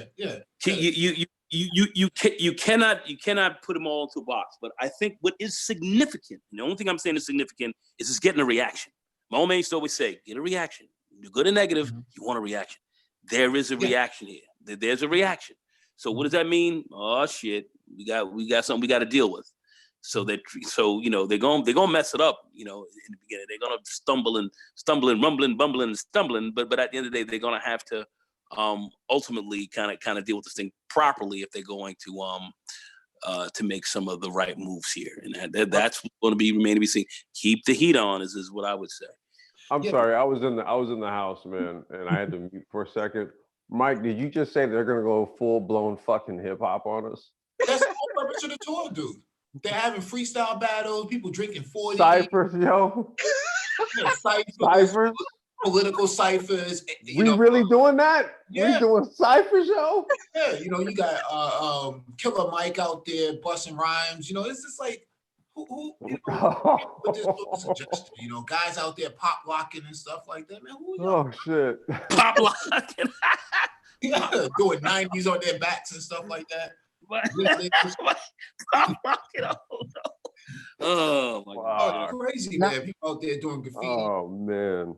Like I said, I encourage brothers, just go check it out, man. See some of the stuff out there that's that they've been kind of putting out there. Like I said, I didn't know about it until I just caught part of that stream. He was talking about it. Even he said it was, really disrespectful to brothers to, to even think, that's, you just go play black men like that. Like that's all we are. Yeah. They want to treat you like you some damn pickaninnies or something that you come in the damn field and, just snatch them up or whatever, whenever you feel like it. The main thing, go ahead, finish. No, go ahead. No, I was just going to say, the main thing out of all of this is that black men need to form their own political affairs committee. Yeah, we need to have our own, really, quite frankly, we need to form our own political party. But I know that's a big thing to ask for. But if black men started their own black men's political party and that bad boy had 2 million people in there, it would be one of the biggest game changers ever seen damn near in the history of this republic. It would change the very shape of this bitch. Trust me, it would. And the fear, the cry, the moans, and then the money would start flowing out of there like you wouldn't believe. I would argue that the NOI would be the closest thing to an organized black male political organization. But it's under a religious aegis. So they have the ability to guard. They have the ability to harness human capital under an umbrella. No one else has been able to do that. Well, we had the Million Man March. That's right? They said they brought 2 million men down. 2 million men down. Nobody got killed. Nobody got lit up. No nothing. And white folks saying, suppose this was an army. If they had an army like this, just come on down, like this hadn't been seen. This terrified people. Yeah, but that's that, right? And huh? It's the NOI. And then not too long after, not too long after, with respect to time in our country, you had a black president. So I'm just saying there are a lot of things that go into some of this. But anyway, go ahead, Mike. I'll just go add. I think I think out of all the groups out here, they probably have the best infrastructure in place to do that. However, I have seen some panels with some dudes on it that claim they from the NOI, and I'm go kid you not, if that's the representation of black male intelligence, I am good. You know, I'm cool. I'd rather we not have one. You don't think that women can reproduce children on their own?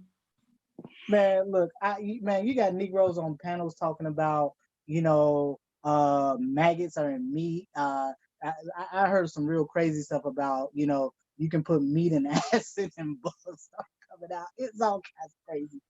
I heard Yeah. I mean, some of these dudes out. I think the NOI can play a role, but being I'm looking like, man, get this dumb shit out of here, man. I can't do yeah. A lot of them cats are highly finished. But let me answer this question from in the chat from Ejisa. Ejisa says, Mike V, do you think YouTube will try to silence black men?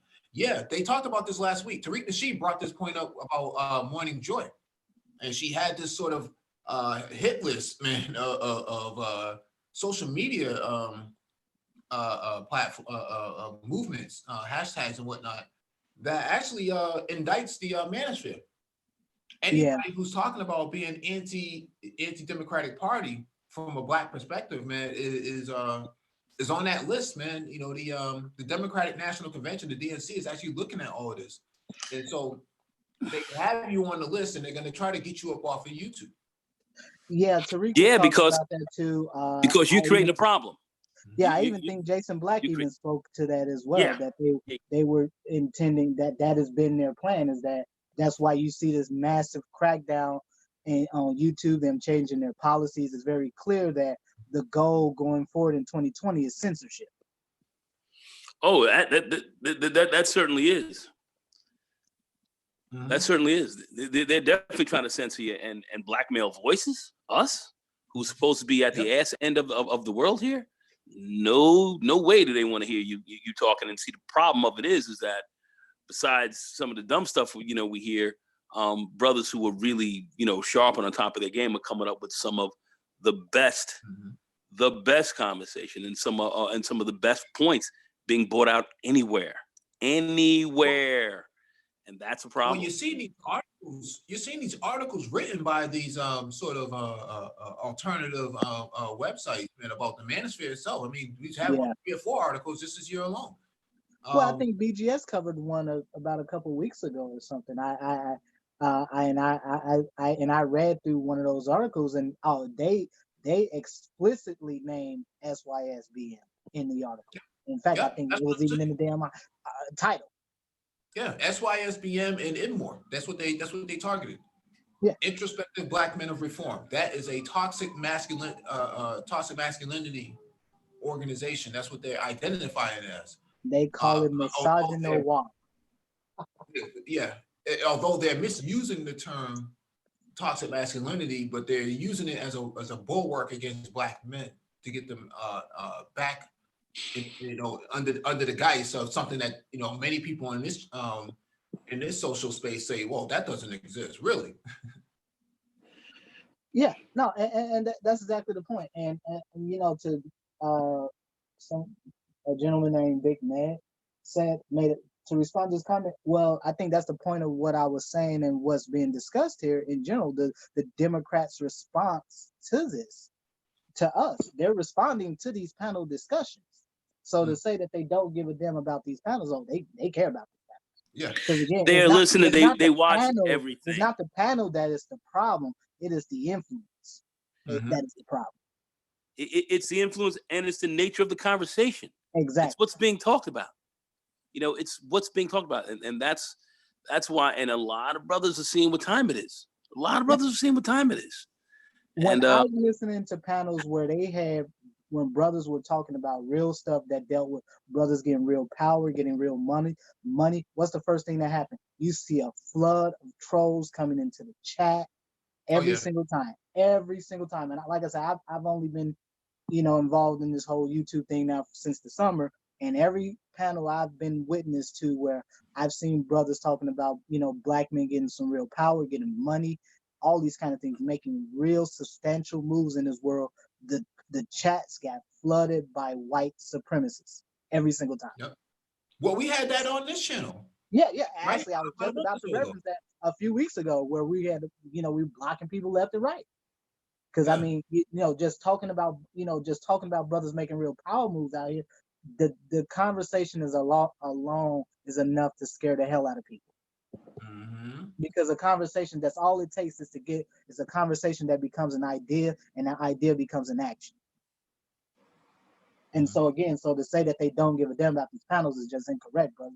They do care about these panels, because they understand that, they don't need to get to every single black man. They just need to get to enough of them. Right. Yeah, that's a fact. And the name of the game was more bothersome than anything else is what's being said. It's what's being said with the intelligent commentary. Not the buffoonish stuff, but the intelligent commentary. That's a problem. That's a problem. Hey, Xanatos, man, get on the panel, man. I want you up here for a second. Get up here for a minute, bro. I know you got a few minutes. But anyway. We saw what happened with Angela Rye and Simone Sanders silencing what's this other brother, Luke Skywalker. Yeah, Uncle Luke. Uncle Luke. Uncle Luke. And they silenced Trick Daddy too. Trick Daddy had something to say, and they told him, shut up. Just like his song, shut up. Yeah. And here these women are saying, listen, we don't want to hear what you have to say.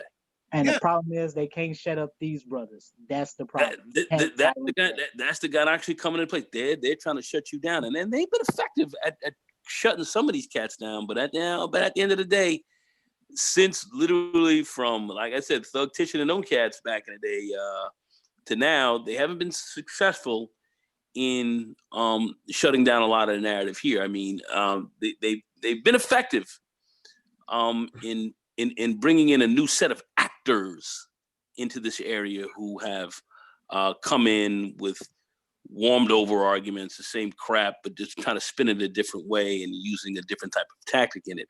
So there've been some new actors on the scene, but that has been showing itself to be rather ineffectual as well, because brothers are just not gravitating heavily to some of these other guys, because they can see it on the ground. It's not legit. But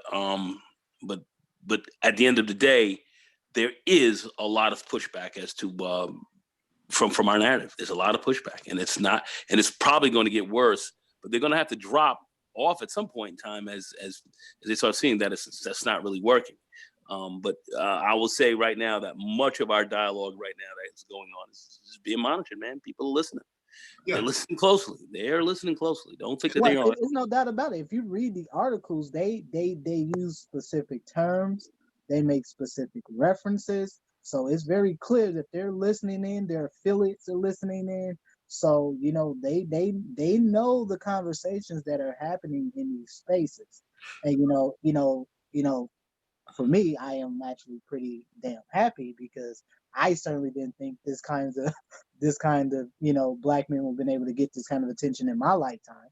So I'm glad to see black men have gotten galvanized enough where people are starting to really listen to what brothers have to really say and what they're really thinking. Because again, in all arenas, as I was saying last night, they're every single metric of quality of life in this country, black men are at the very bottom.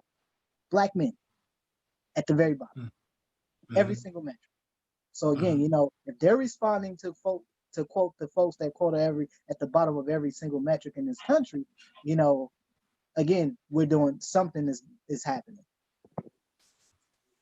Yeah, I think I'm old enough to remember, first generation Manosphere, where Sold Out O'Brien was in the Manosphere. She was listening. Yeah, she was. Really?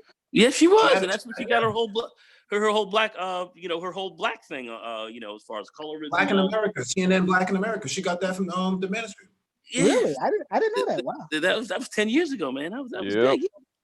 Listen. Yeah, she has, I think the video might still be up there, but I know when she left CNN, she made a video in response to the manosphere quoting some numbers about IR and that black men, BMs, marry black BMs who marry outside their race, marry within their demographic. So the idea here was that BMs were marrying opioid addicted trailer park, WWs, and that was never the case. And she said herself that she looked at the numbers and said, no, you all would be wrong about this. Some guy from Morehouse is marrying some toothless woman in West Virginia. That's not happening. Well, it just makes logical sense. Again, even the that there was a woman that used to come on Boyce Watkins' channel a few years back, a white professor from Princeton. I think she called the Princeton mom. I believe that was. I think that's what she was. Yeah, I know Yeah. you're talking about. Yeah. Yeah, but even she talked about that. Even she talked about it because she said specifically where were women most likely to meet the most eligible men in their college years. So of course it only makes sense that the most eligible black men are most likely going to be in these 4-year institutions, and the women that they're going to meet that are going to be interested in there are most likely going to be in those 4-year institutions as well.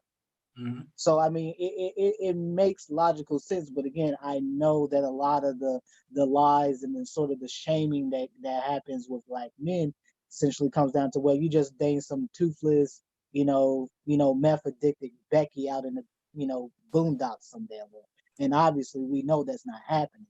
Yeah. I can certainly speak to that from just my experience being in a 4-year institution, certainly going to a PWI, knowing that the black men that you did see dating out were the men who were typically, these were your brothers who were going to be the successful brothers, period. In the story. Yeah, look at the Italian woman on YouTube who's married to the brother.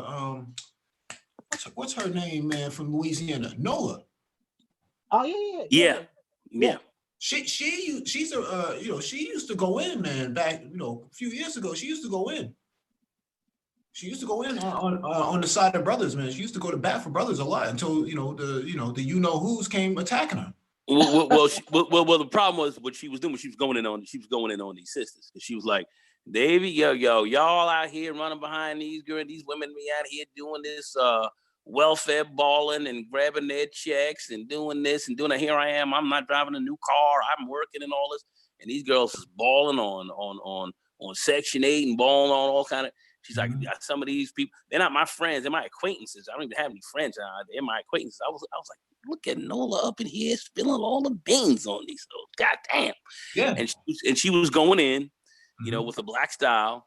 And, them sisters were like, oh, no, you're not going to get up and expose this shit. No.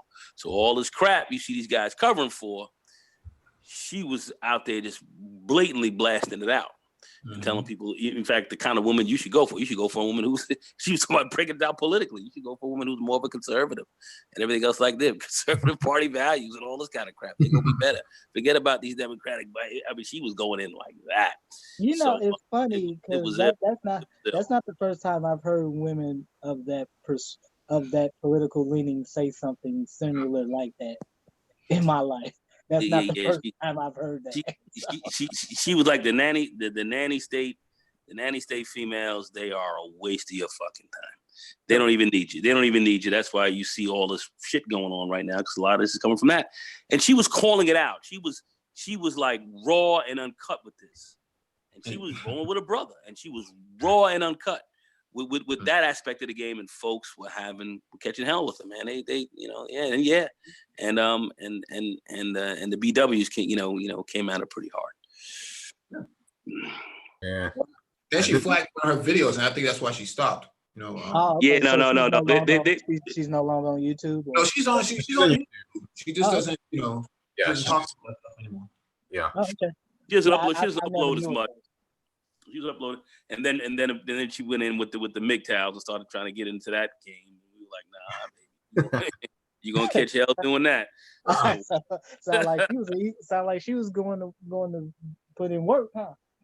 Well, she was like, she supported MGTOW and everything else like that. But but anyway, there was a whole thing that went behind that. But when she was talking about, a lot of the syndrome of the community, and she started really breaking it down. It was ugly and it was true and it was kind of harsh, and lady sisters didn't like hearing that, because no black woman was really going to come out there like that, and the few black women who do, they get scalped. They get scalped hard.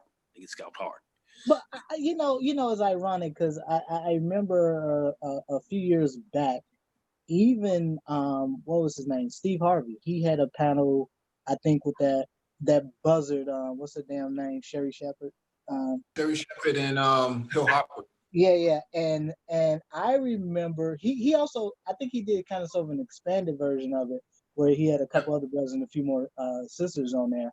But even the black women on there admitted that these dudes weren't getting with just any old group of non-black women. They were getting with top shelf women. And it was ironic because I think what was her name, Sherry Shepherd, even talked about it. She, because I think Hill Harper had made the comment about, well, chicks would have not normally went for him when he was a student. I think he went to Princeton or something like that. And she even admitted, like, yeah, I wouldn't go for a guy like you. He's kind of corny. You just didn't. That's where the term educated lame came from. Yep. Yeah. Yeah. And it was ironic because even in when he talked about brothers kind of dating out or whatever, the black women on that panel themselves admitted, like, yeah, they knew that it was these non-black women, but non-black women that they were meeting in those environments, in that collegiate environment that these men were getting with. So they weren't just finding some trailer park trash Becky some damn where, but they were getting with women who they themselves were pretty desirable, and obviously they certainly found those brothers pretty desirable. So I think that idea where you've seen people try to run brothers who date out into the ground and say, oh well, you're dating these bottom shelf Becky. They know that these brothers are. Everybody knows that they are, because they know exactly where these brothers are meeting these women at. No, and they want that to be the narrative. They want that to be the narrative so that it proves their own point, right? So, they make the argument for you, and then they argue against your point, and that you haven't even made, right? So to put them private brothers in that category, that space, it's intellectually dishonest on their part, but that's their MO, right? And that's why when we have these conversations about forming a political bloc and things like that, you cannot organize with somebody who's in collusion with the same system. It's impossible. Yeah. And that was, and I think a lot of, and that goes to, because I actually was on a panel where I had a particular female tell me, it was kind of a comment similar to what I think that woman told Complex a while back, where she basically told me, well, black women don't care about money. And I told her, if that was true, then why are they so mad when these well-to-do brothers get with these non-black women? I mean, you can't listen to statements. I mean, when you hear this kind of stuff, it's like goes in one ear and out the other. That's why I guess maybe it's my age. Maybe I've gotten to the point now where I don't even listen to.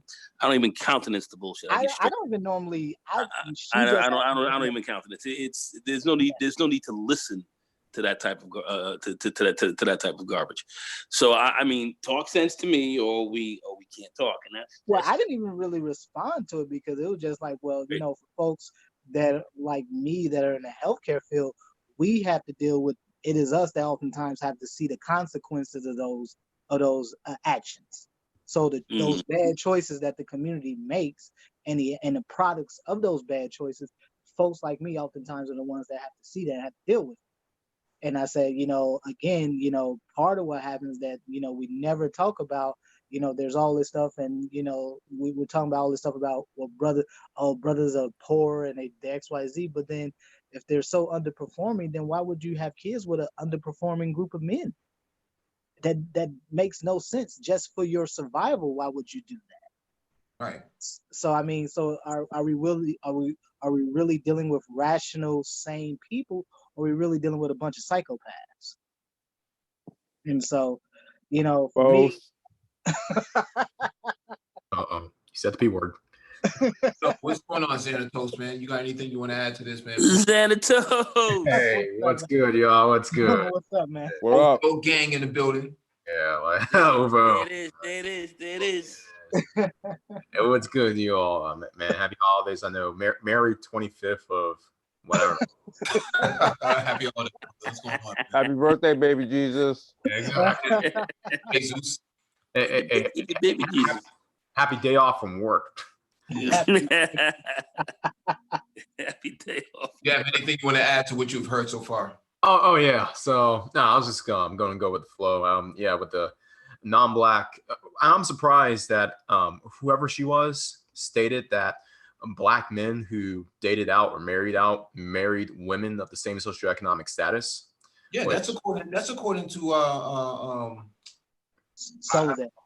No, not just Soledad pulled the numbers from somewhere. I think it might have been like the BLS or something like that, or the IRS, somewhere where they document these marriage statistics from the government. And Probably they looked at the income. census. Yeah, they put it. She put it from the census, and the income per capita. That's what they were looking at, and they were trying to figure out, well, what is really going on here. Well, in reality, those who have bachelor's degrees, master's degrees also frequent areas where others have the same levels of education, and so proximity becomes the key. So if you send a BM to a PWI, then it's highly likely he's going to engage with women of that circle.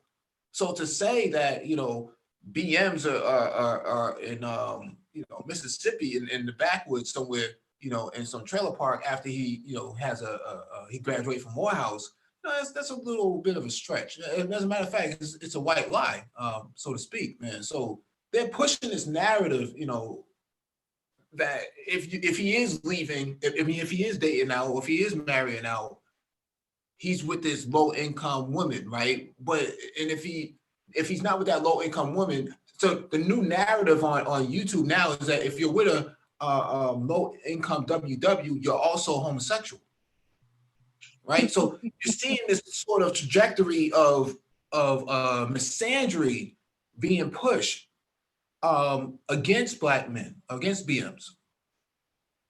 Wait, Mike, could you repeat that last part? You're what? Yeah, you're a homosexual. Yes, that's the narrative. Oh, wow. The reason why Soledad was replying, because she was replying back to the manosphere. She was saying that there's this trope that is being pushed that BMs who marry out also, they marry these low income women. But she was pointing out that the census is saying that educated BMs date and marry educated women of other groups. So they frequent the same areas because of proximity. Right. But if you listen to the narrative that's being pushed in the manosphere, the manosphere has put certain demographics within the manosphere are pushing this idea that 30% of BMs who graduate from college and marry WWs are also homosexual. What the hell? Yeah. They're also warrants. Hey, Mike, listen, I mean, I understand our conversation, but I'm going to say this. I'm sorry. I can't get into talking insanity, madness, mental illness. These are mentally ill people making statements, and they're just out here trying to say inflammatory things just to be heard because their lack of true significance. These statements are inherently insane. Let me see if Soul. I mean, let's. I mean, can we really have a conversation about? I mean, oh man, it's just come on. Why are we giving them energy? Why are we giving them energy? That's my main. It's just, these are insane, insignificant people who are defunct. I think part of what happened, at least what I've observed since the brief time I've been in this space, is that yes, I would agree that they're insignificant and we shouldn't be giving them our energy. However, there have been some very prominent folks within the manosphere who have given safe quarters to these people. They've given safe quarters to these people, and these people have been on their panels. They've been mods. They, and again, I don't know. Is there an I don't know. economic component behind it? Is my question. Is there an economic component behind it? Even if Chats, you're man. making money off of it, I would just say this: you cannot allow vipers into the den and not expect the viper to be poisonous. They will always spew their poison. I would agree with that, but that's not even poison. I mean, after a while, you're gay because you're with a different skin tone of a woman that makes you gay. I mean, you have to look at it on its surface. It's a patently insane statement. It's a political attack. That's ultimately, at the end of the day, it's to try to diminish you more and more. There is nothing sane about the statement. It's an attack to try to say, hey, listen, you black men ain't X, Y, and Z. And they've been saying that all day long, but yet here they are walking around. Like I said, I'm not even going to get into any more of that. These people are defunct. They're insignificant, and they're making statements like this to try to gain some traction. My thing is that if you say something crazy, people may listen to it. Anyway, go ahead. Well, my point is simply that if you truly speak to the concerns and the issues that black men have, the last thing you should be doing is bringing these poisonous vipers into the midst of black men who that these very individuals themselves are incendiary. These folks are like mustard gas. That's what they do. They go in and they wreck and they destroy everything. That's all they do. They are just nothing more than just agents of chaos. How much traction are they getting? And then look at the actors who are coming in. These new actors who are coming in and mouthing these tenets that these derelict females are pushing. How much traction are they getting? Well, this one panel I was on where I was just mentioning what the woman said to me. One of the brothers on the panel said, I'm following you. I'm following you. Yeah, he said he was on a panel where they were still calling black men who dated younger women pedophiles. So they're still out there pushing that crap. I mean, they're talking that narrative. Nobody has sued anybody or anything else like that. But I think people have looked at that and have looked at it for what it is. These are nonsensical statements. And if these people are pedos and they're saying they are pedophiles, prove it. Besides whatever small opinions that you may have that mean nothing, prove it. That's my question. Prove it. If they're pedos, prove it. No, again, like I said, because many of these folks, or the handful of them, I should say, they do have fairly significant amount of following. I mean, I was listening to one where I guess one of these followers apparently has a whole team of folks going around taking pictures of black men with dusty white women. And I mean, it's some crazy stuff. I don't know. Well, because that's the height. That's the height of their intelligence at this point, man. They've run out of steam, and so it's a smear campaign, and then they, in the same breath, they call themselves pro-black. How is that progressive? If you want my honest opinion on this whole term pro-black, when black folks use it, if you ask me, it was just what we were talking about with Greece and France. They're just means to cover a failed state. Yep. If you ask me, that's just my opinion. You see, going back to that France example all of you were talking about, I was listening to you all earlier about how France is losing their grip on Africa and therefore their wealth, the wealth that they've been sitting on for centuries on it. See, what Africa was to France, we were to the BWs, the ADOS BWs, as well as the few racist, mediocre you-know-whos who wouldn't survive in their homeland. And a couple of other individuals who, quite frankly, came here mainly because they were at the bottom of their country. And as long as they can just hate us, they'll be seen as at least somewhat equal or in the middle of the buffer zone. So, but especially when it comes to the ADOS BW, we have been their Africa for so long that I think they're scared shitless of us no longer being the bailout plan, particularly the thinking black men, because a lot of the onslaught and attacks, particularly when it comes to black men dating out, marrying out, have been towards black men who have resources, have access, and have a particular, I guess, fatherly beta bucks kind of image. I mean, yes, we saw, was it Kylie Jenner and who's the who's her baby daddy? Oh, Travis Scott. Travis Scott, there you go. Yeah, they've gotten some attacks, but not nearly as much attacks as, say, the guy who helped all those guys out at Morehouse and some of these other business moguls. These guys have been attacked relentlessly for dating out, and they're on the same level as your Travis Scott. So note who is really punished for leaving the community.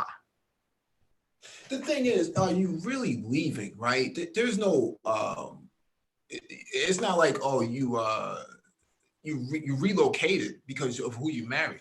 That doesn't make any sense. Most of the, guys I know in IT who are very proficient, who are doing very well for themselves, did not leave anywhere. They actually just live in a bigger house. That's the extent of it. Like they don't actually go to like North Dakota or something like that. It's not like they left. They didn't go anywhere. They are being marginalized politically though, because of their marital choices. But see, then that comes into question as why is it a one-way street for BMs and not for the BWs, right? The BWs choose who they want to procreate with. No one is saying that you left, right? You're obligated to protecting this BW despite the fact that she is politically in opposition to you. But we've been seeing this a long time. How many people attacked Lena Horne for what she did? Eartha Kitt. I mean, you just go down the line. Just all of these BWs for decades on end. Where were they seriously attacked? Mm-hmm. We can look at that damn near up to present day. Okay, up to present day, we can look at them. You got Rihanna and all them out there. With BWs and Halle Berry and all that with mayonnaise and all day long. And they have some white blood in them. So they all everything's cool, man. It's all good. But as soon as brothers start to make a move, it's a different story. So I mean, we see the double standard, we see the hypocrisy. We understand brothers who are awake, and you don't have to be that much awake. You can just be halfway up. You know what I'm saying? Oh man, I gotta take a leak, and you can get up and see that this is. You can see this clearly, even at a half stupor. I mean, it's ridiculous. I mean, so to me, I as I said, there's no debate here as far as we're concerned. The name of the game is just let's talk facts.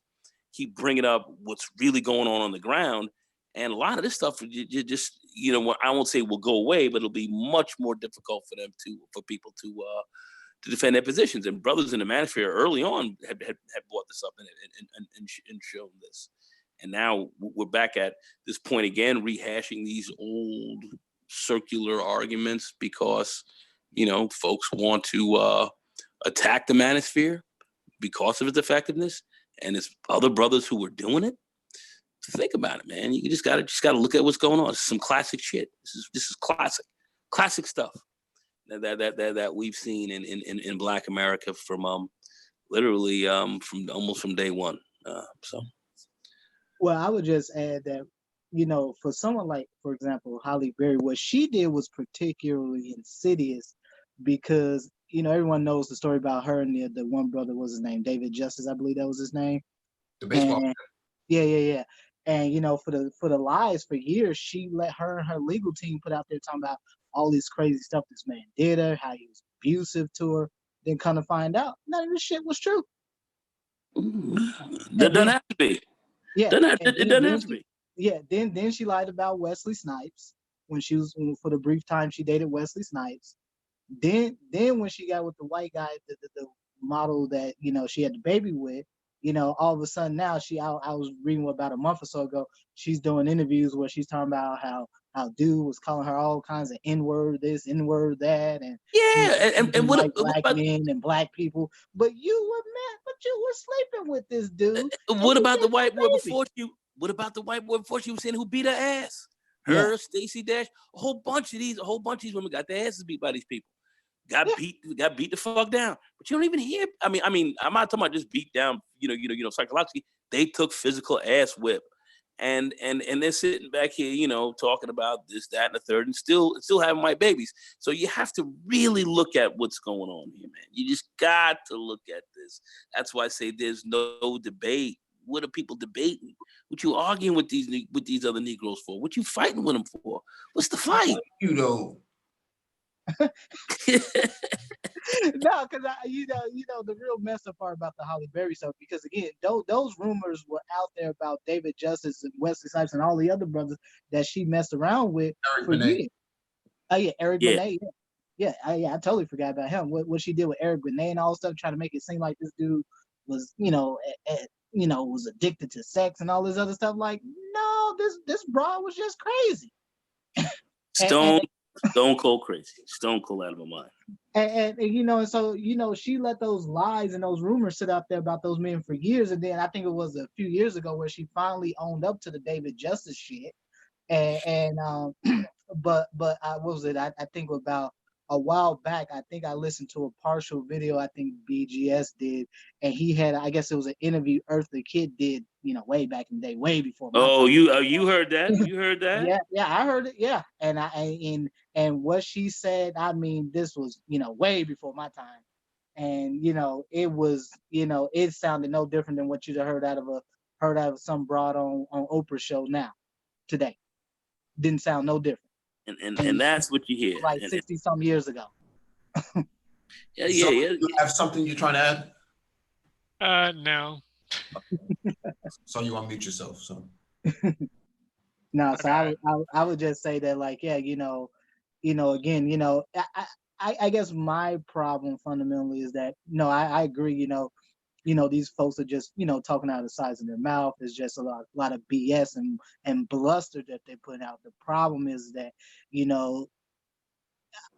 I have a problem with folks who shouldn't be giving these people safe quarter. They've given these people safe spaces to spit their venom in, and that is my fundamental issue. And you cannot sit here and say that you're fundamentally about the empowerment of Black men and you want to see brothers do better, but then you allow goddamn snakes and vipers into the den, and then wondering why you got goddamn bubonic plague spreading around. Well, these guys are not. They claim that they really care about it, but they don't. And what you find more than anything else is they care about what little they have to say and how much money they're making, and that's really about it. They ain't down brothers like that. They don't realize that the more they push that narrative, the more it justifies the purpose of a manosphere. Yeah. I mean that is the bottom line, and I think, as I said, with Manosphere 3.0, you want to consistently elevate these conversations. I was on a hangout, I was just listening to a hangout the other night, and and it was pure insanity. It was raw insanity, and I said, okay, all right, this is kind of entertaining. I guess this is entertainment. It is what it is. I think there's only so much of that you can listen to before you just kind of like, okay, this is just beyond just entertaining, and this is just really kind of sickening. You're dealing with a bunch of psychopathic people. I guess that's the best way I can put it. I mean, at some point it moves from just being entertainment to being something more insidious. And so that's kind of where I'm at on that. But some people are watching these train wrecks and they're looking at it for what it is, and you have a lot of people looking at it, and trust me, it ain't all Black folks. So you have a lot of people looking at this. Well, it's obvious it ain't just Black folks. Like I said, you guys get a chance, man. Check all this stuff out that the Democrats are trying to do. But yeah, I think as a whole, when it comes to initiatives around, and I think that's part of that. That's actually the major reason why I don't consider myself Manosphere, because I just try to speak on what I speak on. But more importantly is that I don't see myself having anything in common with those kinds of people, period. And so for me, it just becomes more of more of a, okay, well, I'm only in certain spaces. I'm cool with that. I don't have no real desire to ever, do a podcast or a YouTube channel. Maybe a podcast one day. Maybe it all depends. But Easton, I don't have the time or the need to do anything like a YouTube channel. And I think part of it is that, for a lot of brothers, again, I think a lot of brothers have not gotten comfortable with the idea of just going out here in the world and exercising your own form of manifest destiny. Damn what these Negroes are telling you online. Clearly, if your brother said that Soledad O'Brien was responding to an earlier iteration of the manosphere, says a lot to what the conversations that have been happening, in this space for over a decade now. So, well, that's why you've been watched, and a lot of people, they don't understand it. Some do, and and they want, they want certain voices to be heard, and certain other voices they don't want to be heard. So. What the manosphere has really been about when it first really came out was to counter some of the narrative that was out there. Just not male bashing, but just not telling the truth, not speaking about what we really look like, what is really going on, and really dealing a lot with kind of the media's version of who we are, which was not very accurate. Not very accurate. So. We had to change some of that up. We had to speak some more. We had to speak some truth to power on this, and and those brothers, I will say, Thug Titian and them, they did come under attack. They came under great attack, and where YouTube had to change some policies with respect to flagging channels and so forth during that period, because folks could damn near flag you for anything. And now it looks like it's still somewhat the same way today, but they did change some things to make it more difficult. To be flagged, you had to prove, kind of what you were flagging folks over, if you will, or time or date stamp or whatever was going on in a video to more or less get it flagged. But back then, if somebody could just say, "Yeah, we don't like what he said, he's flagged," but yeah, they were under great attack, and as the second iteration came up, there was some changes that were there to protect the brothers a little bit more, and then it was it was on and popping. With the live streams and everything else like that, which really got a lot more views. But people have been watching since day one, though. People have been watching since day one, and now there's a very interesting type of change that's come about. The algorithm has played a significant role as to whose content gets seen and who does not. So I really, SWP have been a prominent voice because he changed the way how both BWs and BMs engage each other in these dialogues. Because a lot of, to be quite honest and actually defend SWP, a lot of these guys were working with these big kiddie clubs in these discussions, and he got tired of it, man. He just took the gloves off and said, I'm gonna hit everybody. And that's what changed the whole entire level of discussion. And that's what brought Tommy Sotomayor to the forefront, because Tommy came as a protege to SWP, because SWP was pretty raw, despite the fact that he was an educated cat, in school for medicine. Was he a physician? I remember hearing about him, but wasn't he a physician? I think, or at least he was in med school or something at the time. Yes. Yeah. Yes, and it took a lot of time doing all those live streams and stuff. Took a lot of time out of his studies. But the point of the matter is that he wasn't some incel, quote unquote, involuntary celibate guy who couldn't get women. No, this guy actually was pretty. From what I understand, he was pretty well styled. So he's a pretty cut up cat.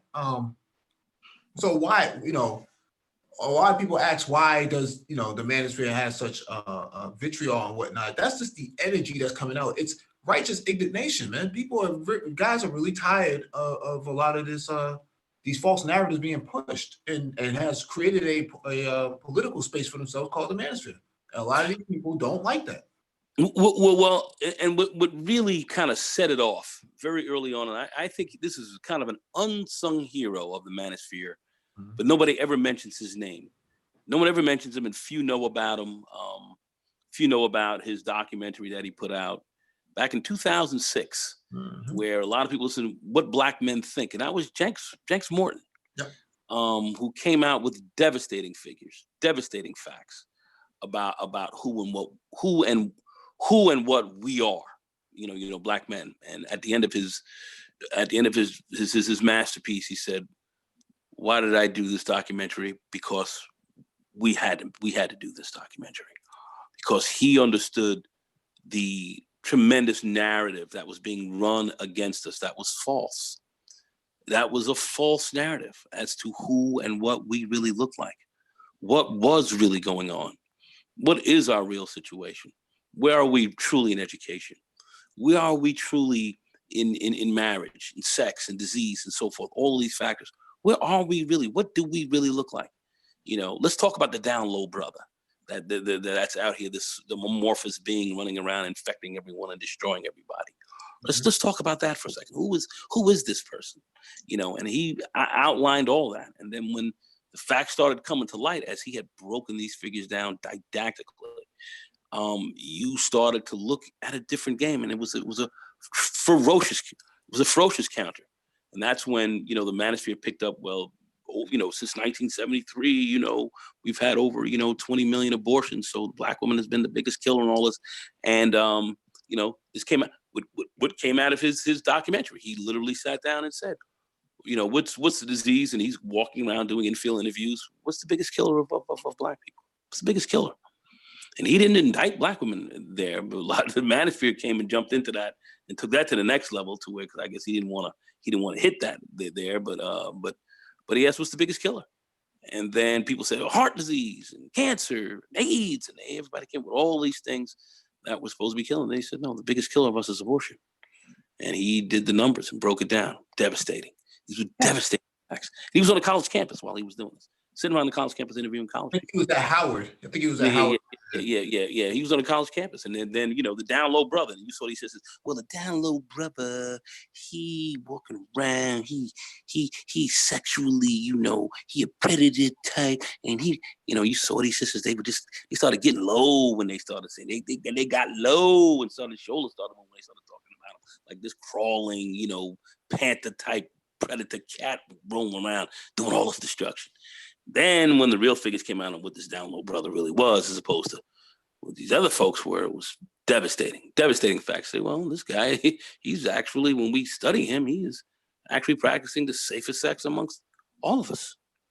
And he's practicing safer sex than you. And he went and started to break that whole piece down. And would back up figures from the CDC and so forth. And it became very shocking. And then we saw the narrative on black men that were being weaved and backed up. Certainly black women were pushing it, but other black men were buying into it as well. And the level of ignorance that we had, and how we are used to castigating ourselves and going in on ourselves to attack ourselves to be less effective. And this is a big thing. And once again, I look even through the manosphere right now, doing the same thing right now. Programmed and planned right on time to move exactly the way the way you've been programmed to move. And that's what we've got going on. And people like Jenks called us out. Then we started seeing other people in the manosphere start to arrive, and they took this narrative to the next level. And then men's rights were a big part of it. And this is how this thing started to really grow. We're moving away from some of that with some of the entertainment stuff that we have going on, which I find in certain respects quite obscene. But when we, I do see some stuff that is entertaining. Okay, fair enough. I can get with some of it. Some of the other stuff I find in obscenity under the eyes, believe me. But to the point of the narrative and why this manosphere really came about was to address the issues that really were going on with black men originally, and to counter some of this narrative that was really out here. And you had some very sharp, very critical brothers who really came out here and really laid it down. And we're going to stick to that. What bothered me the most, and what really prompted me to come on to YouTube, is because I heard a couple live streams earlier this year where you had Black females who were stating that they were healthcare professionals and they were talking straight wholesale garbage about Black men. And that's what actually prompted me to do the stream that I did over the summer with King Sigma, where we talked about the whole situation with Jason Pope and what 700 some Black women that he potentially infected with HIV. And I actually broke down a lot of those numbers about where, and straight from the CDC, straight, where's really who really has the STDs, where really the abortion, because that 20 million figure you gave for the abortion, there's actually the Center for Urban Renewal and Education. They actually were the ones that did that study from 1970 up until I think it was like 2012 or 13 or something like that, where they followed the abortion rates for Black women over that 30-40 year period. And essentially the conclusion they came to was that you had more than 22 million Black babies that had been aborted in that 30-year period. And you're talking about this is the greatest genocide. I mean, it's true when you look at the numbers. It's by sheer, we've seen, we've never seen anything like this before, but we've seen it within our race, a Holocaust that is of unimaginable proportions. But yes, it did happen. So 22 million is 50% of the Black population. We talk about that. So it's but anyway, I mean, it's so staggering. It's almost hard to wrap your head around. That's why I understand why people get angry and don't want to speak about it. I understand it, but the facts are going to be laid out there as they are, and your the people who are going to detractors or whoever who are going to come out here and really try to go against you. They hear this and then they're not going to want to deal with that, or they'll say it's your fault, and or whatever fault it is, and then they'll just, the blame game will go on. You know how this is played, but here it is, it's sitting in front of you. What you going to do with it? So I mean, at the end of the day, we have to look at things very realistically. When we're going to consistently look at things realistically here and keep the narrative true. It's not going to be shaped by opinion. We're going to look at what the facts are, and that's why we have a docket.